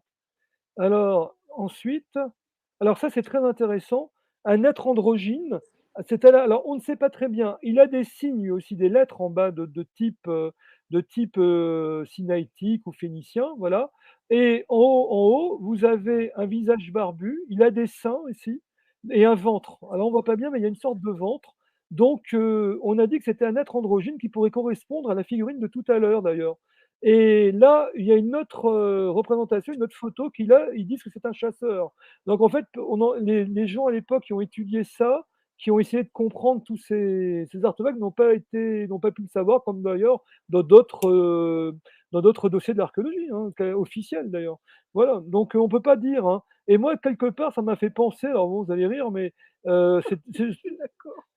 ah oui, Polyade, à force de rire, Je suis Polyade. Alors, d'accord. Polyade, il est trop marrant. Ah oui, pourquoi Ouais. pas. Et, et donc, vous savez peut-être, pour ceux qui connaissent un peu l'histoire des Templiers, un peu l'ésotérisme templier, le Baphomet. Le Baphomet qui est une idole à la fois androgyne, enfin mâle et femelle. Ben, ça m'a fait penser à une sorte de Baphomet néolithique, en admettant évidemment qu'il soit authentique. Mais je trouve ça intéressant. Alors, et ici, on a aussi trouvé, à Glozel, du mobilier tout à fait classique, comme cette petite hache en roche basaltique au tranchant poli. Voilà, il y en a eu pas mal comme ça. Voilà. Alors ça, c'est encore un objet polémique, la dague rituelle votive, personne ne sait à quoi ça peut servir, et qui est extrêmement travaillée, vous voyez, avec une espèce de canidé. Alors je ne sais pas si c'est un loup, si c'est un chien. Et vous avez ces fameuses lettres qui veulent rien dire, hein, quand on les lit, hein. Là, par exemple, si je lis en phénicien, ça donnerait ça donne Yedai, Yedai, oui, voilà, Yedai. Ça veut rien dire, voilà. Donc, il manque une pierre de rosette gloselienne, là, vous voyez. Alors ensuite, alors voilà un objet polémique, une sculpture sur os magnifique d'un renne. Alors évidemment, tout le monde sait, n'est-ce pas, que les archéologues vous le diront tous, il n'y a pas d'os qui est capable de résister longtemps dans les terrains d'Auvergne. Voilà, c'est faux. Alors maintenant, je dis c'est faux avec nuance parce que bon, c'est peut-être le Bourbonnais, mais je vais me renseigner là, je vais téléphoner à des amis que j'ai dans le domaine, je vais leur poser la question parce que c'est vrai que ça mérite d'être demandé, d'être vérifié. Mais moi, je vous le dis d'emblée, je suis sceptique. Dans l'autre sens, vous voyez. Voilà, donc à voir. Et là, un superbe collier, là également. Alors ça, c'est la plus belle pièce gloselienne avec ces espèces d'ornements qui a été découvert dans une des tombes également. Voilà. Et cette jolie pièce également, là, sur pierre, dans ce superbe renne. Alors ça, c'est magnifique, avec cette espèce de courbe de lettres. Alors là, c'est vraiment des C'est lettres. pas un renne, on dirait un cerf. Non, ce sont des rennes normalement. Ce sont les rennes, comment dire? Non, pour moi, c'est un renne. Qu'est-ce qui te fait dire que c'est un oui, ça peut ressembler à un cerf, mais si tu veux, il n'y avait pas de cerf, à cette époque-là. C'était plus, des rennes. Alors c'est ça aussi. Voilà, alors là, tu as soulevé le problème, parce que ceux qui disent que c'est faux vont dire que c'est pas possible ça, effectivement, parce qu'il n'y avait pas de cerf à cette époque-là. Mais je pense que ça peut être un renne aussi. Mais bon, à chacun, mmh. Les bois sont plus étroits qu'un renne. Oui, alors Sur ça la peut être bête un image. oui, ça peut être un cerf, oui. Mais ils mettent Rennes, voilà. Alors là, on a voilà un exemple intéressant, les amis. Un exemple controversé. Rennes ou cerf? Alors tout dépend. Si c'est un cerf, évidemment, là, ça fait mal. Parce que ça c'est un faux, ça c'est sûr, hein. Parce qu'il n'y avait pas de cerf à l'époque. Ça n'existait pas. Ils sont venus après. Donc, dans la région, je veux dire. Donc, voilà, à voir. Mais ça ne veut pas dire que tout est faux. Alors, je vais y revenir, c'est pas fini. Alors la suite. Épilogue.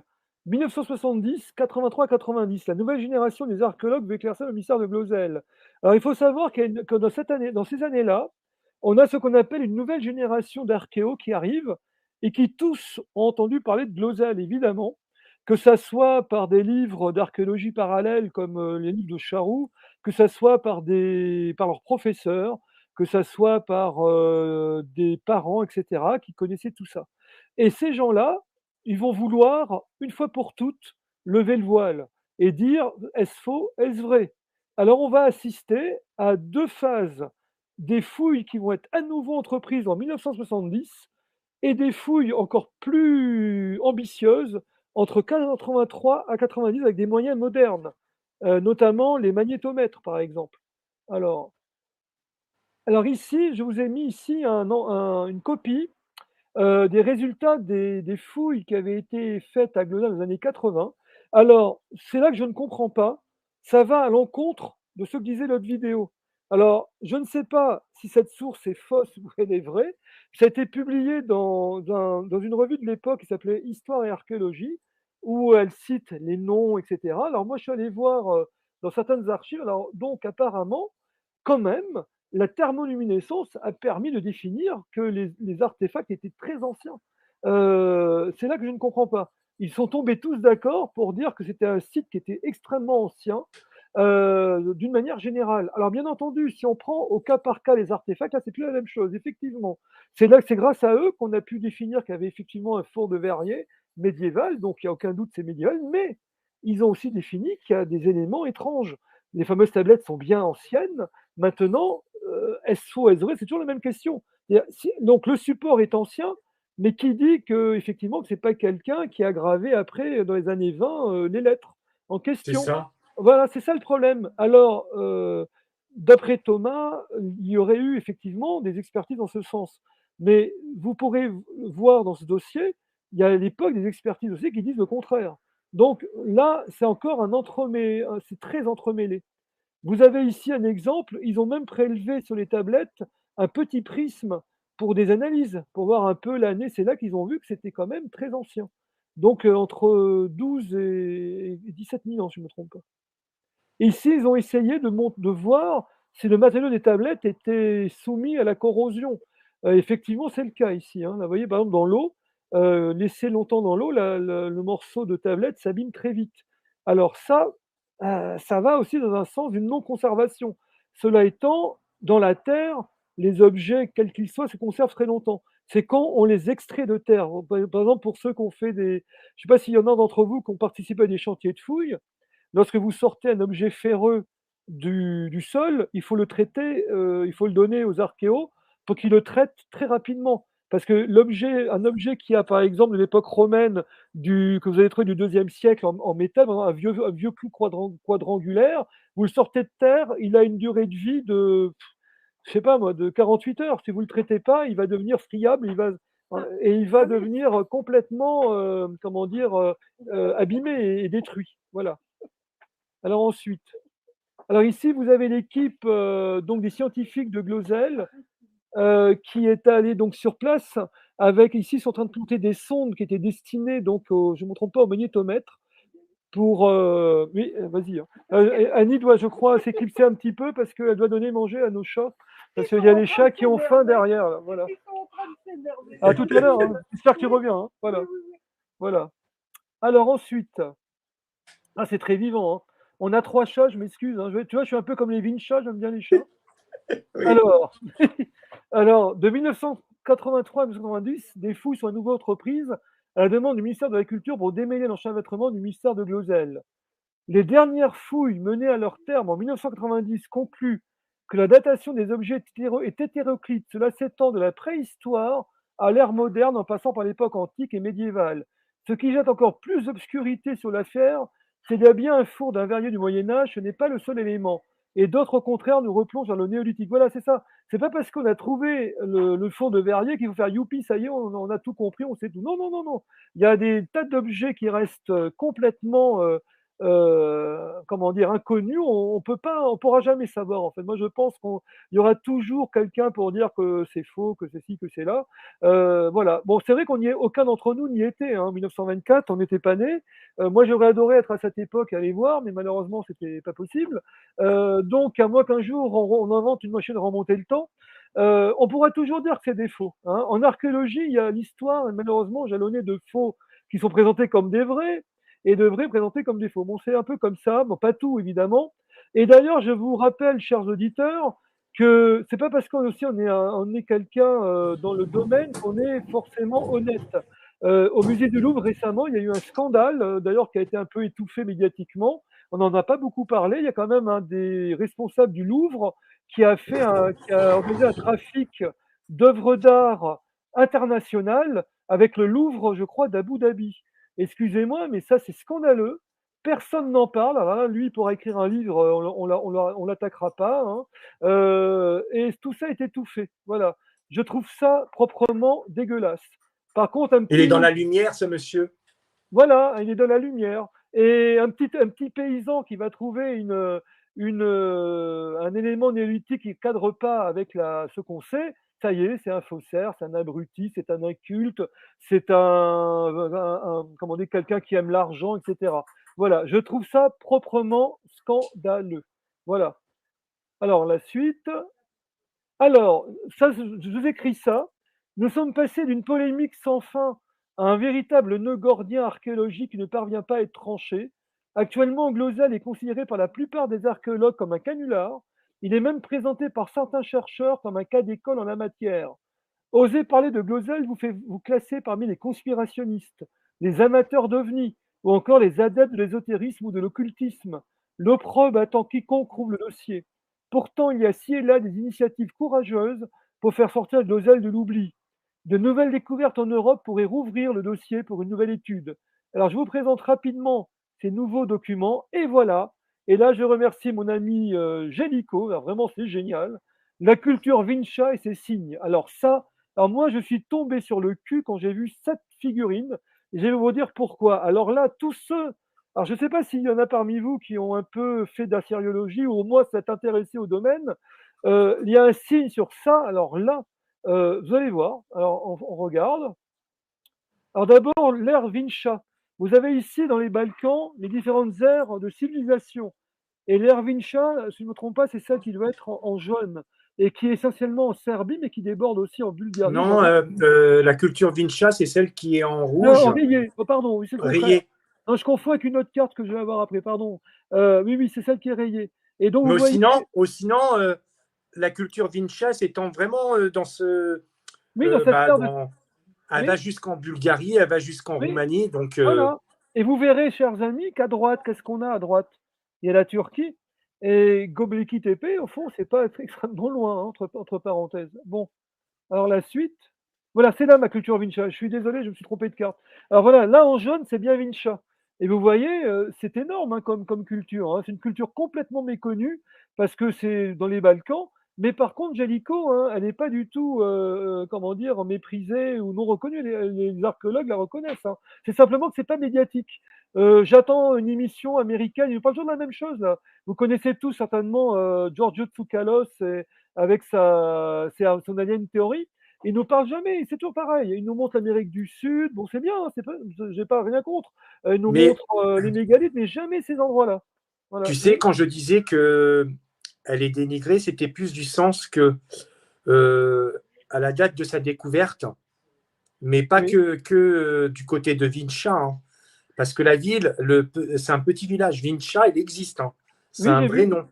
Oui, oui, tout à Mais fait. sauf que tout ce qui est culture de Vincha, à la découverte de ce site archéologique, il est dans le même état qu'en 1908. Ah, je ne savais pas. D'accord. D'accord. Euh, C'est-à-dire, bah, comme le Glosel, hein. Le Glosel, c'est pas couvert, tu n'as pas de toiture, tu n'as rien pour le protéger, c'est comme ça. D'accord. C'est comme ça, c'est les C'est lois de la nature. recouvert, et puis quand les gens ils veulent venir, il y a un tout petit musée ridicule, Mhm. et puis bah, on laisse ça comme ça. Ah, c'est dommage, hein. C'est vraiment dommage. Alors la suite. Alors ici, vous avez l'ère. Alors ça, c'est la théorie officielle.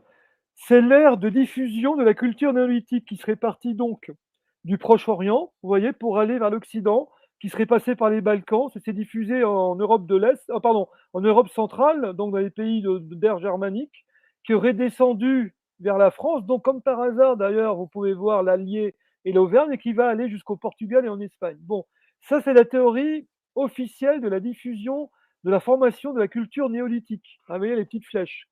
Voilà. Alors, Salomon Reynac, par exemple, pensait tout le contraire. Lui pensait qu'au contraire, c'était le contraire, que le néolithique était venu des pays plutôt France, Portugal, etc., vers le Proche-Orient. C'était tout le contraire. Voilà. Et actuellement, bon, bah, c'est cette théorie-là, parce qu'au fond, ce sont des théories, des hypothèses qui priment actuellement. Voilà. Tu sais, moi je pense que elle part de la culture de Vincha, elle est montée en Europe, Oui. Et après, c'est descendu en Afrique. Ah, en Afrique également, je ne savais pas. Parce que je l'avais Non, cru, quand moi. je dis en Afrique, plus au Moyen-Orient. Ah, tu veux dire, c'est pas l'Afrique, le Moyen-Orient, d'accord. C'est-à-dire donc, Plus ouais. mais Moi, c'est je pense que l'Afrique, c'est comme ça qu'ils sont venus, ils sont partis en haut. Ils d'accord. ont été en contact avec même la France et les autres pays. Mhm. Et après, ils sont redescendus, ils se sont étendus. Ah, c'est très Parce que c'est intéressant, hein. beaucoup plus vieux. D'accord. Et là, vous voyez, il y a d'autres artefacts qui ont été trouvés aussi en Roumanie. Vous voyez, ça ressemble à Glozelt, sincèrement. Regardez bien les signes, etc. Ça, Ouais, c'est vraiment parent, hein. Ici, regardez de près. Alors ça, c'est les tablettes de Tartaria, je crois que c'est en Roumanie, qui sont attribuées à l'ère de culture Vinça également, hein. Vous voyez, toujours avec ces signes, ces dessins, voilà. Alors voilà l'objet dont je veux parler. Voilà, cet objet qui a été trouvé, en Bulgarie dans le site de, je ne sais pas si je prononce bien, de Sopo, hein, ou Sopot, je ne sais pas comment on dit, et Sopot. Sopot. Et vous voyez l'objet là, c'est le même qui a été trouvé, c'est pareil, hein, qui a été trouvé à Glozell à l'époque. Alors ça pour moi c'est troublant. Si Glozell est un faux, je me demande comment ils ont fait pour faire la même chose. Alors bien C'est entendu, ça. on pourra dire que c'est le hasard, n'est-ce pas? Mais moi je trouve ça extrêmement troublant. Et comme pour Glozell, en 1920, on ne sait pas à quoi ça sert ce truc-là, hein. Personne ne sait. Voilà, fonction indéterminée. Ici, vous avez des aires, des maisons de la culture Vinça, qui ont, donc dans le site de Vinça en Serbie, vous voyez. Il y a déjà des, comment dire, des murs, ce sont des maisons, comme on retrouve. Ils étaient en avance, hein. Effectivement, c'est une culture très intéressante. Alors ici, vous avez des cultures anthropomorphes, la culture Vinça. Vous voyez, ça ressemble un peu à ce que je vous montrais à Glozell tout à l'heure. Et en plus, tu peux présenter le chat si tu veux. J'apporte une preuve. Voilà, un chat de la culture Vinça derrière qui regarde. Et donc, vous avez, comment dire, les têtes, là, vous voyez, de ces sculptures qui sont étranges, hein. On en parlait avec Gélico, ça fait penser à nos grilles, hein, un petit peu, voilà, Ouais. pour certains. Tout ça a été trouvé en Serbie. Hein. Oui, alors il y a une chose aussi qu'il faut dire pour la Serbie, le site de Vinça. Qu'est-ce que vous voyez qui est extraordinaire là-dessus? Eh bien, on voit un centaure en bas à droite. C'est les premières représentations du centaure connu. Jusqu'à présent, on pensait que le centaure était plutôt d'origine hellénique ou pré-hellénique, voire babylonien. Eh bien non. Au néolithique, on a ici un centaure, il y en a même plusieurs, hein, qui sont attestés. Moi, je trouve ça extraordinaire.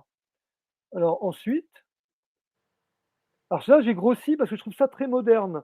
Regardez cette. Alors ça, c'est une divinité. Ils appellent ça des divinités, hein. Donc point Oui. d'interrogation féminine. Alors des grands yeux en amande. Bon, ben, alors bien sûr, il faut faire attention. Il ne faut pas peut-être voir forcément un gris, mais ça peut être aussi la représentation des yeux comme comment dire, comme image de l'âme de la personne. Pourquoi pas? Tout est possible. Mais moi, ce qui m'a beaucoup étonné, c'est la modernité du dessin. Regardez, elle porte comme une écharpe et on voit que sur l'épaule, il y a aussi ce motif. On a Oui. l'impression que c'est un vêtement avec des décorations qui font même moderne, je trouve. C'est bizarre, hein, c'est de voir ça. Ça m'émerveille toujours de voir qu'en ces temps anciens, finalement, la peau de bête, là, c'est une image d'Épinal complètement imbécile. Et je pense qu'il est temps d'arrêter tout ça et de reconsidérer nos ancêtres du néolithique, qui étaient certainement beaucoup moins rustres et frustres qu'on l'a dit. Voilà. Et ça, je pense que c'est pas un secret pour. Il y a beaucoup, je pense, de préhistoriens aujourd'hui qui le disent d'ailleurs, hein. Voilà. Alors ça, c'est la fameuse. Alors ça m'intéresse. Alors regardez bien. Alors ça, c'était exposé au muséum. Pardon, pas au muséum, je dis ça. Au musée donc des Antiquités nationales de Saint-Germain. Alors, qu'est-ce qu'on voit dans cette figurine? Elle est double. Regardez bien le visage en haut et la position des mains sur les hanches forme un deuxième visage. On a l'impression que là aussi, il y a le masculin et le féminin qui est représenté. Et le fameux signe que vous voyez au centre, je vous l'ai présenté lors de ma conférence sur Sumer l'autre fois. Je ne sais pas si vous vous souvenez. Alors regardez, on va la voir en détail. Voilà, vous voyez là, c'est la photo de la statuette, de la figurine, regardez bien. Voilà, là c'est vu de profil. Et voilà, regardez, c'est exactement la même chose. Vous avez quatre traits parallèles et un trait horizontal. Et en sumérien, ça veut dire Gal, grand, pour définir un roi, pour définir un personnage important. Et comme par hasard, à Vinça, cette statuette est dite représenter une déesse du ciel qui aurait été leur déesse de leur panthéon, l'équivalent, comment je pourrais vous dire, d'une déesse mère, si vous voulez. Et comme par hasard, il y a ceci. Alors moi, ça me trouble énormément. Et en bas, vous avez associé une spirale qui présente des angles qui, pour moi, alors ce que je vais dire est complètement gratuit, hein. Je vais me faire taxer encore d'illuminé, mais je trouve que ça ressemble un petit peu au signe sumérien qui est en bas, qui veut dire loup, qui veut dire l'homme ou l'individu, si vous voulez. Et donc, comme par hasard, je trouve que ça ressemble beaucoup. Et ça, je trouve ça troublant. Je ne sais pas si d'autres personnes ont fait la même remarque que moi, mais je trouve ça étonnant. Et encore quelque chose qui est extraordinaire, c'est que sans parler de ce signe, regardez, elle porte un sautoir. Hein, c'est comme ça que c'est décrit dans les documents un sautoir.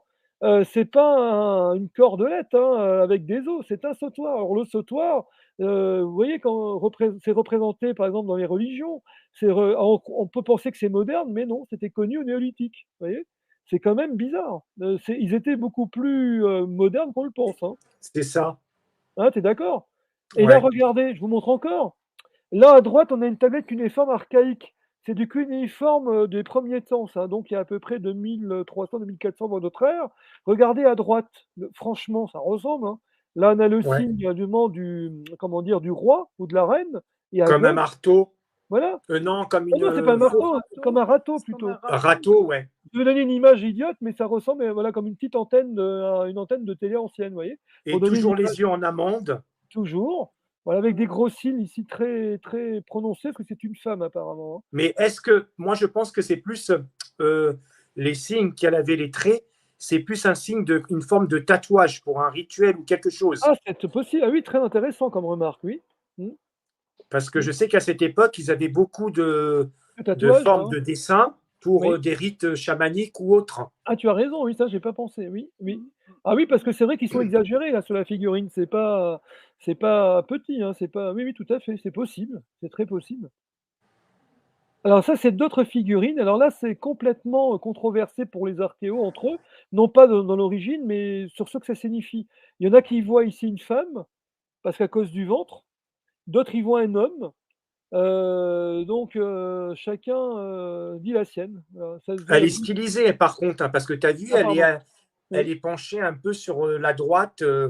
Elle est superbement bien faite. Hein. Oui, c'est vrai. Oui. Tout à fait. Oui, c'est vrai. Alors, femme ou homme, et vous voyez, elle a comme un petit tricot. En plus, c'est amusant, c'est qu'elle a un t-shirt, regardez, de dos, le dessin. C'est ce on appelait avant le Marcel. On dit qu'elle porte un Marcel.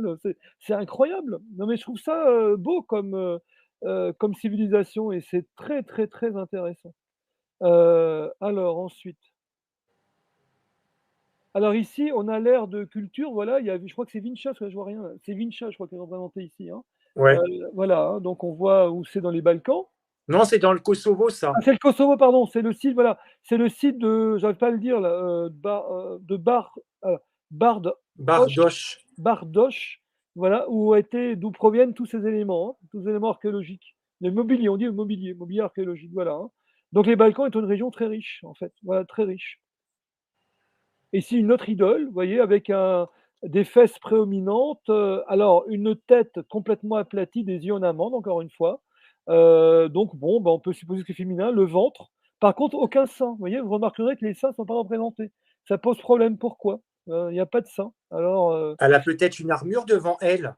Peut-être, tout est possible. Mais pourquoi elle n'est pas représentée avec ses attributs féminins? C'est très étrange. C'est peut-être un homme. Voilà, peut-être. On ne sait pas ce qu'ils disent. Hein. On ne sait pas. On ne peut pas savoir. Alors, là, voilà, là c'est une autre figurine qui est assise sur ce siège, comme d'ailleurs la déesse, la déesse du ciel. Et là, les petits centaures, voilà, d'autres modèles de centaures. Vous voyez, c'est fascinant de voir des centaures. Moi, je ne pensais pas que ça pouvait être aussi vieux. On en a, je pense qu'à ma connaissance, enfin, qu'on me rectifie, hein, mais je crois qu'au néolithique, il n'y a pas de centaure qui est attesté. Hein, je ne crois pas. Hein. Donc ça, c'est très, très intéressant. Ça veut dire qu'il y a une influence. Vous voyez, je pense qu'au niveau des cultures, des civilisations qui se sont succédées, il y a quand même des influences, il y a rien à faire. Hein, il y a une transmission. Oui. Tu es d'accord? Oui. Hein, il y a une c'est transmission. clair. Alors voilà, ça c'est l'écriture Vincha. 3000, 7000, là, c'est les archéologues qui ont répertorié tous les signes qu'ils ont trouvés.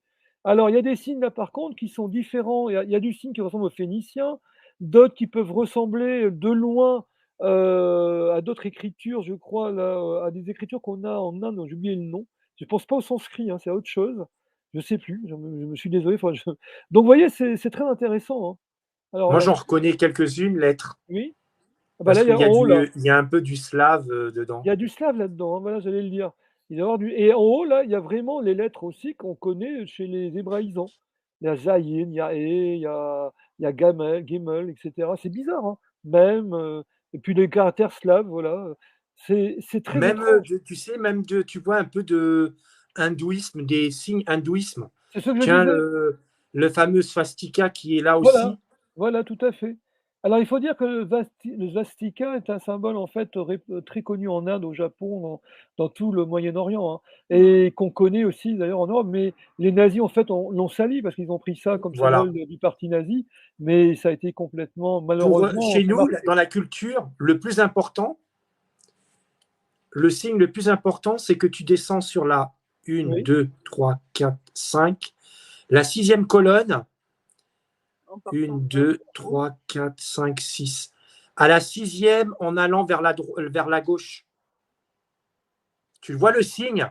oui, je vois ça, l'espèce de X avec des trucs, des traits parallèles, je sais pas. Plusieurs X là. Oui, je vois, Et c'est ça. ben, ce symbole-là, il est super important.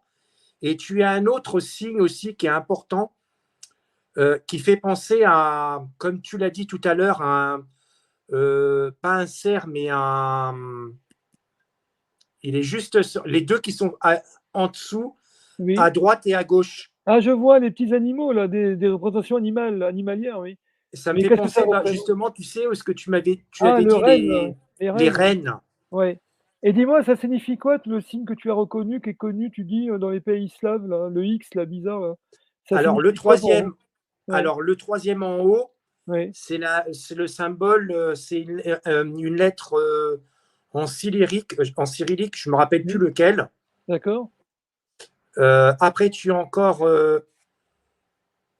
toujours dans la première ligne, mais le troisième, le troisième avant la fin, le Mmh. forme du B. Mmh. Tu as celui d'avant aussi, D'accord. che. Tu as, quand tu descends en vertical en bas, où il y a les deux rectangles, Mmh. tu as, juste après le rectangle, tu as ce petit symbole aussi. Mmh. Il y en a plein. Bon, alors attends, on va finir parce qu'après on va débattre un petit peu, hein, si Oui, tu veux bien, parce que alors attends. Là, c'est un gros plan, je crois que j'ai fait un gros plan de LED, voilà, pour montrer, un exemple. Donc, voilà encore, ces très jolis signes ou lettres, voilà. Alors là, je compare, voilà, je vous montre ici en haut, vous avez dans la première ligne les caractères phéniciens, deuxième ligne les caractères qu'on dit paléo-hébraïques et en bas l'évolution du paléo-hébraïque vers l'hébreu moderne, vous voyez? En fait, l'hébreu moderne, qu'on appelle l'hébreu lettres carrées, c'est de l'araméen. Ce sont des lettres araméennes qui ont été ensuite prises par le peuple juif, voilà, hein, pour écrire. Mais à l'origine, quand on trouve par exemple en Israël des artefacts, archéologiques qui sont écrits selon le paléo-hébreu, ce que vous voyez en haut. C'est les signes d'en haut qui sont très semblables à Glosel, vous voyez? Voilà, ou le phénicien. Alors ensuite, donc le musée de Glosel, je vous ai mis ici le petit document, le petit flyers, ou prospectus en français, hein, du musée de Glosel, voilà, que vous pouvez obtenir si vous visitez un jour le musée. Voilà, donc ils ont des petits moyens, hein, c'est vraiment pas le musée riche, hein, c'est fait maison, c'est de la photocopie maison. Alors, voilà, fin provisoire, donc je finis sur un clin d'œil. Monsieur Fradin, qui est mort centenaire d'ailleurs, hein, malheureusement, voilà, sans connaître, la vérité, et une petite, figurine, gloselienne, voilà. Donc, je vous remercie de votre patience. C'était un petit peu long de vous présenter tout ça, mais j'ai tenu à montrer aux auditeurs ces fameux artefacts. J'ai pas trop insisté sur la polémique du faux, du vrai, parce qu'il y en a plein Internet, hein, on en retient oui. que ça, mais c'est dommage.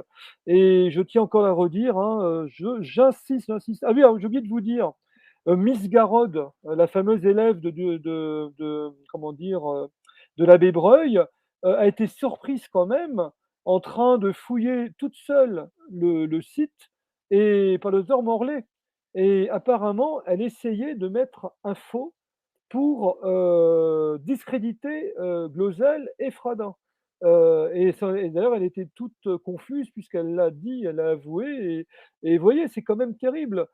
Pourquoi faire de la fraude sur la fraude si c'est de la fraude? Voilà, donc ça veut dire ils avaient pas tous les. Ils n'étaient pas sûrs d'eux, alors ça veut dire. Hein. Donc il y a un truc qui ne va pas là. Hein.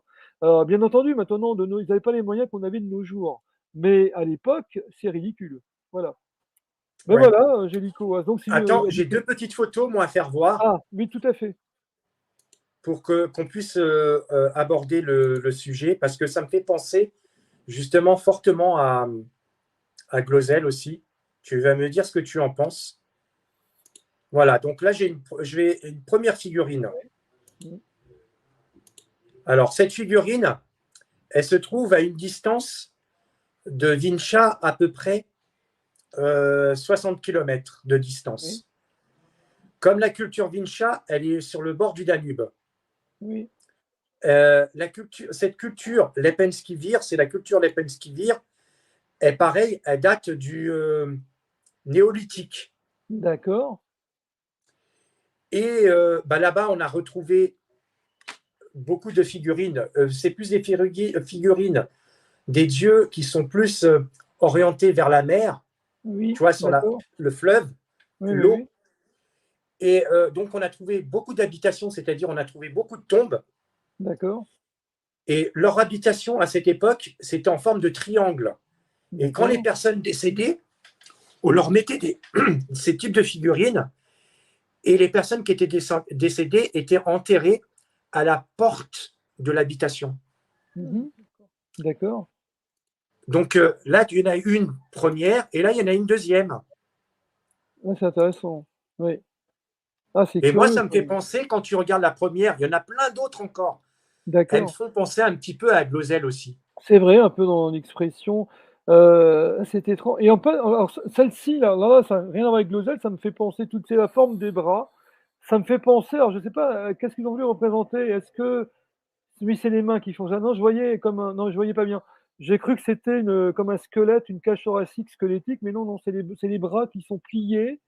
On voit quelque chose sur la droite qui a l'air d'être dessiné. Je pense que ça, on voit pas bien, mais c'est étrange. Hein. Et l'expression du visage est assez triste.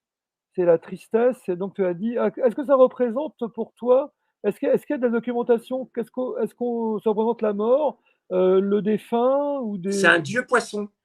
C'est le dieu poisson. Ah tiens donc, c'est un dieu poisson. Un dieu poisson, ouais. En fin de compte, c'est ses mains qui tiennent comme ça. Non, je dis tiens parce que parce que le dieu poisson, il y en a dans le nord de l'Europe. Il a ses mains au niveau de la poitrine.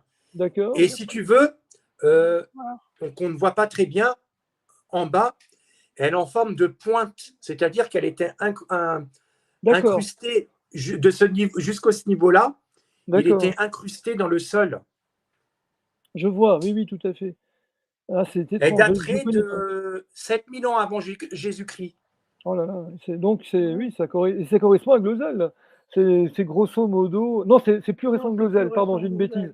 Clausel, c'était plus vieux, oui. Enfin, oui, oui. Ah, c'est étrange quand même. Et c'est où ce site de Lepenski-Vir? Alors, de Lepenski-Vir, à vol d'oiseau, 60 km sur le bord du Danube, en allant plus en direction de.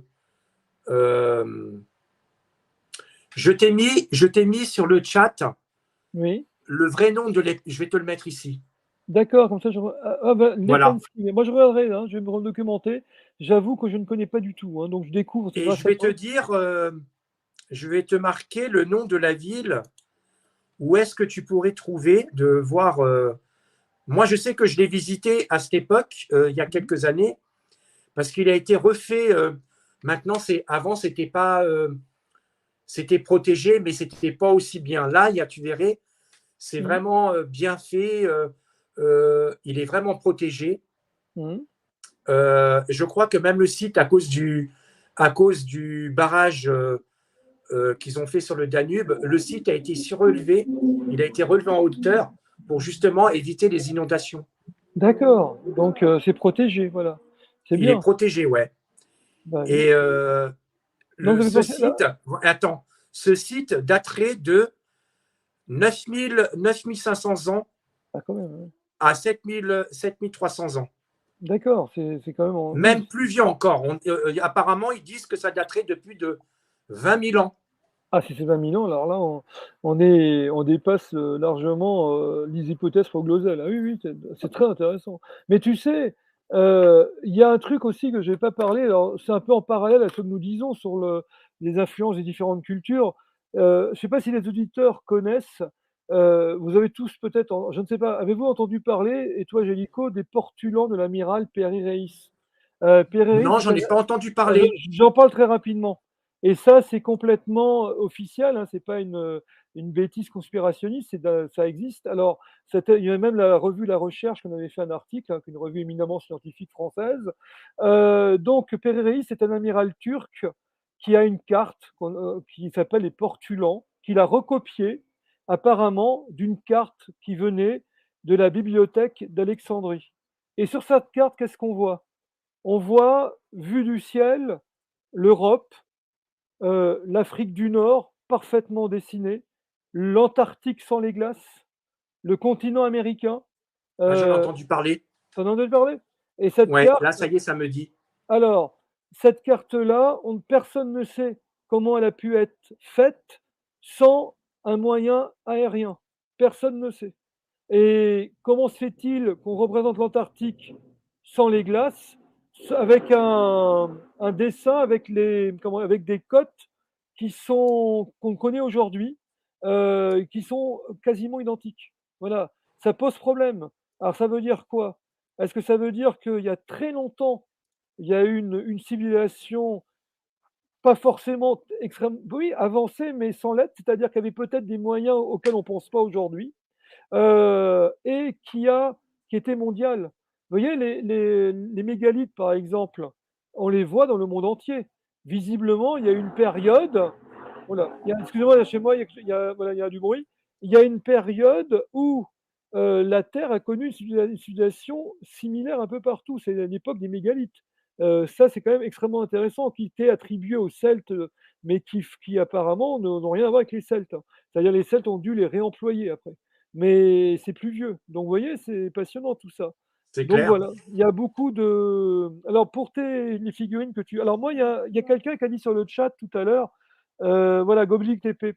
C'est en relief de la même façon que les. Ah, oui, alors, je vais passer la parole. Vas-y, Annie, si tu peux en parler. Non, là, cette petite statuette me fait penser à Göbekli Tepe, parce Mais oui, que bien sûr, c'est pas du tout le même format, puisqu'à Göbekli Tepe, ce sont des piliers de 4 mètres de haut, mais le principe de cette gravure en relief est le même. Oui, c'est vrai. Oui. C'est vrai en plus. Mais oui, Moi, c'est vrai. je pense qu'à cette époque, c'est comme aujourd'hui, ils étaient tous connectés les uns des autres. Ah oui, moi, ça je fait pense. cet effet-là complètement, oui. Oui, moi, je pense. Parce que c'est le même principe. Alors, moi, je me suis beaucoup intéressé à ça. Et les bras repliés, les bras sur les piliers, ce sont des piliers parallélépipédiques, donc ils sont plus larges et plus étroits, et les bras sont sur les côtés étroits. Et les mains sont pas repliées, mais elles ont quand même un mouvement comme si c'était une ceinture.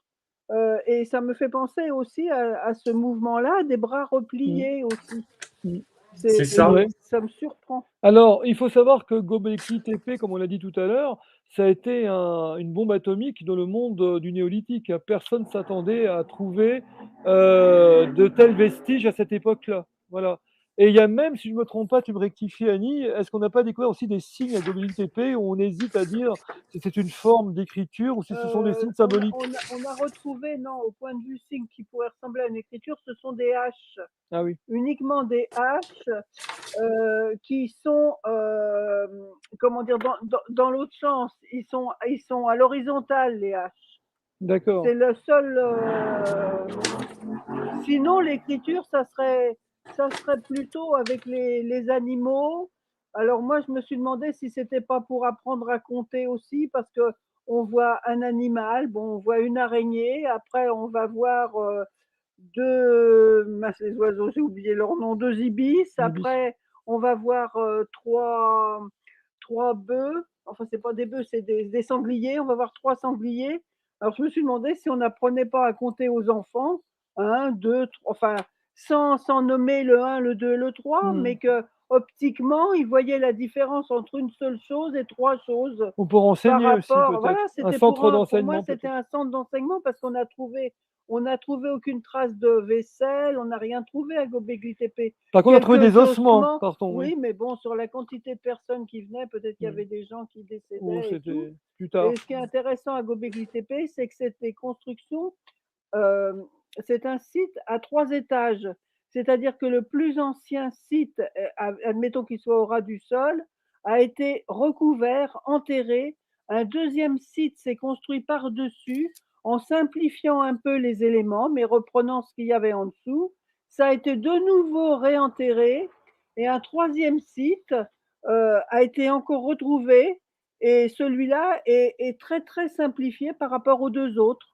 Alors, ils ne Mais savent est-ce que pas. ça peut, c'est super intéressant ce que tu dis, Annie, parce que ça me fait penser aussi, tu sais, pour apprendre aux enfants, peut-être le passage de l'hiver Ah. à printemps, été, automne. Oui, c'est une possibilité, mais moi je pense que c'était comme pas un centre culturel, mais si, C'est quelque un chose centre où on d'apprentissage. approche, voilà, Mmh. parce qu'il y a quand même bon, je vais appeler ça des sièges, ils n'appellent pas ça comme ça, mais tout autour, alors donc ce sont des cercles, et tout autour on pouvait s'asseoir, et au milieu il y a ces piliers où il y a des dessins enfin, gravés en relief, comme on voit ici sur cette statuette, Mmh. et j'ai le sentiment que on apprenait des choses ici. C'était pas nécessairement religieux. Il faut pas oublier que quand même Göbekli Tepe, c'est le passage, oh là là, c'est moto, des chasseurs-cueilleurs aux cultivateurs. Et quand on dit cultivateur, à l'époque, c'était pas des petits terrains de 10 mètres sur 10 mètres, hein. C'était des terrains Mmh. immenses. C'était gigantesque, hein, comme terrain. Je vais pas dire. Oui, bah oui. C'était de l'ordre du kilomètre carré pratiquement, hein. C'était très très grand, hein. Mmh. Donc, et alors, c'était d'un côté, il y avait de l'eau, il y avait beaucoup de rivières qui étaient creusées. Donc, de l'eau permettait de protéger des animaux, puis de tout un tas de choses, de pénétrer dans ces terres qui étaient cultivées. Et de l'autre, bah, il y avait des murets pour protéger aussi ces cultures. C'était Mmh. très, très organisé. Donc, c'était une civilisation, à mon avis, très avancée qui devait avoir à cœur de transmettre ce qu'ils savaient à leurs enfants. Comme il n'y avait pas vraiment d'écriture, on n'en a pas trouvé. Je ne dis pas qu'il n'y en avait pas. Ah, Après et tout, Glosel alors? hein. Et Non, je rigole. tu sais quoi, ça me fait penser pareil. euh, ils étaient très avancés aussi à Glosel, culture Vincha et d'autres cultures. Mmh. Ah, mais oui, Donc, je certainement. pense que ça fait son cheminement naturel, comme on dit. Ils ont tous été en Mmh. contact Mm, les uns des autres mm. et ils ont évolué. Oui, Alors, c'est. pour revenir à Glosel, n'oublions pas que donc il n'y a pas que Glosel où a été trouvé ce type d'écriture sur des tablettes ou d'autres éléments. On en retrouve donc ailleurs autour. Maintenant, alors vous pouvez voir dans des granges anciennes des comment on appelle ça, des briques entre guillemets qui ont été réemployées, dont certaines ont ces signes-là. Voilà, je vous l'ai dit au début. Oui, C'est visible de nos jours, hein. Il faut savoir où aller. Et quand vous voyez ça, ça pose question quand même. C'est-à-dire, c'est clair, on est bien j'ai du d'accord. mal à croire que c'est des paysans du coin qui ont fait ça pour s'amuser, quoi, franchement. On est bien Et d'accord. on est bien d'accord. Alors maintenant, pour terminer avec Glosel, pour revenir là-dessus, c'est que peut-être, alors il y a un archéologue dont j'ai oublié le nom, qui a dit que peut-être Glosel, c'était un peu le bric-à-brac d'une sorcière gallo-romaine. C'est-à-dire qu'on trouve un peu de tout, des tablettes, des machins, qui auraient pu servir à des rites magiques. Mais là où ça va pas, alors pour ceux qui connaissent un peu les écritures, qui ont étudié un peu les traditions magiques occidentales, et notamment les systèmes d'écriture magique, ce type de signe n'est pas attesté. C'est-à-dire, on a des écritures qu'on appelle boulées, des écritures plus récentes comme l'Énochéen là, de John Dee, etc. quand vous regardez ça, ça n'a strictement rien à voir avec Glosel. Certains occultistes ou certaines sorcières, comme ils disent, même au XVIIIe siècle, au XVIIe, prenaient l'hébreu pour faire des amulettes magiques ou faire des rites, effectivement, parce que l'hébreu avait une consonance mystérieuse, que c'était lié à la Bible, etc. Donc, voilà, mais on connaît tout ça.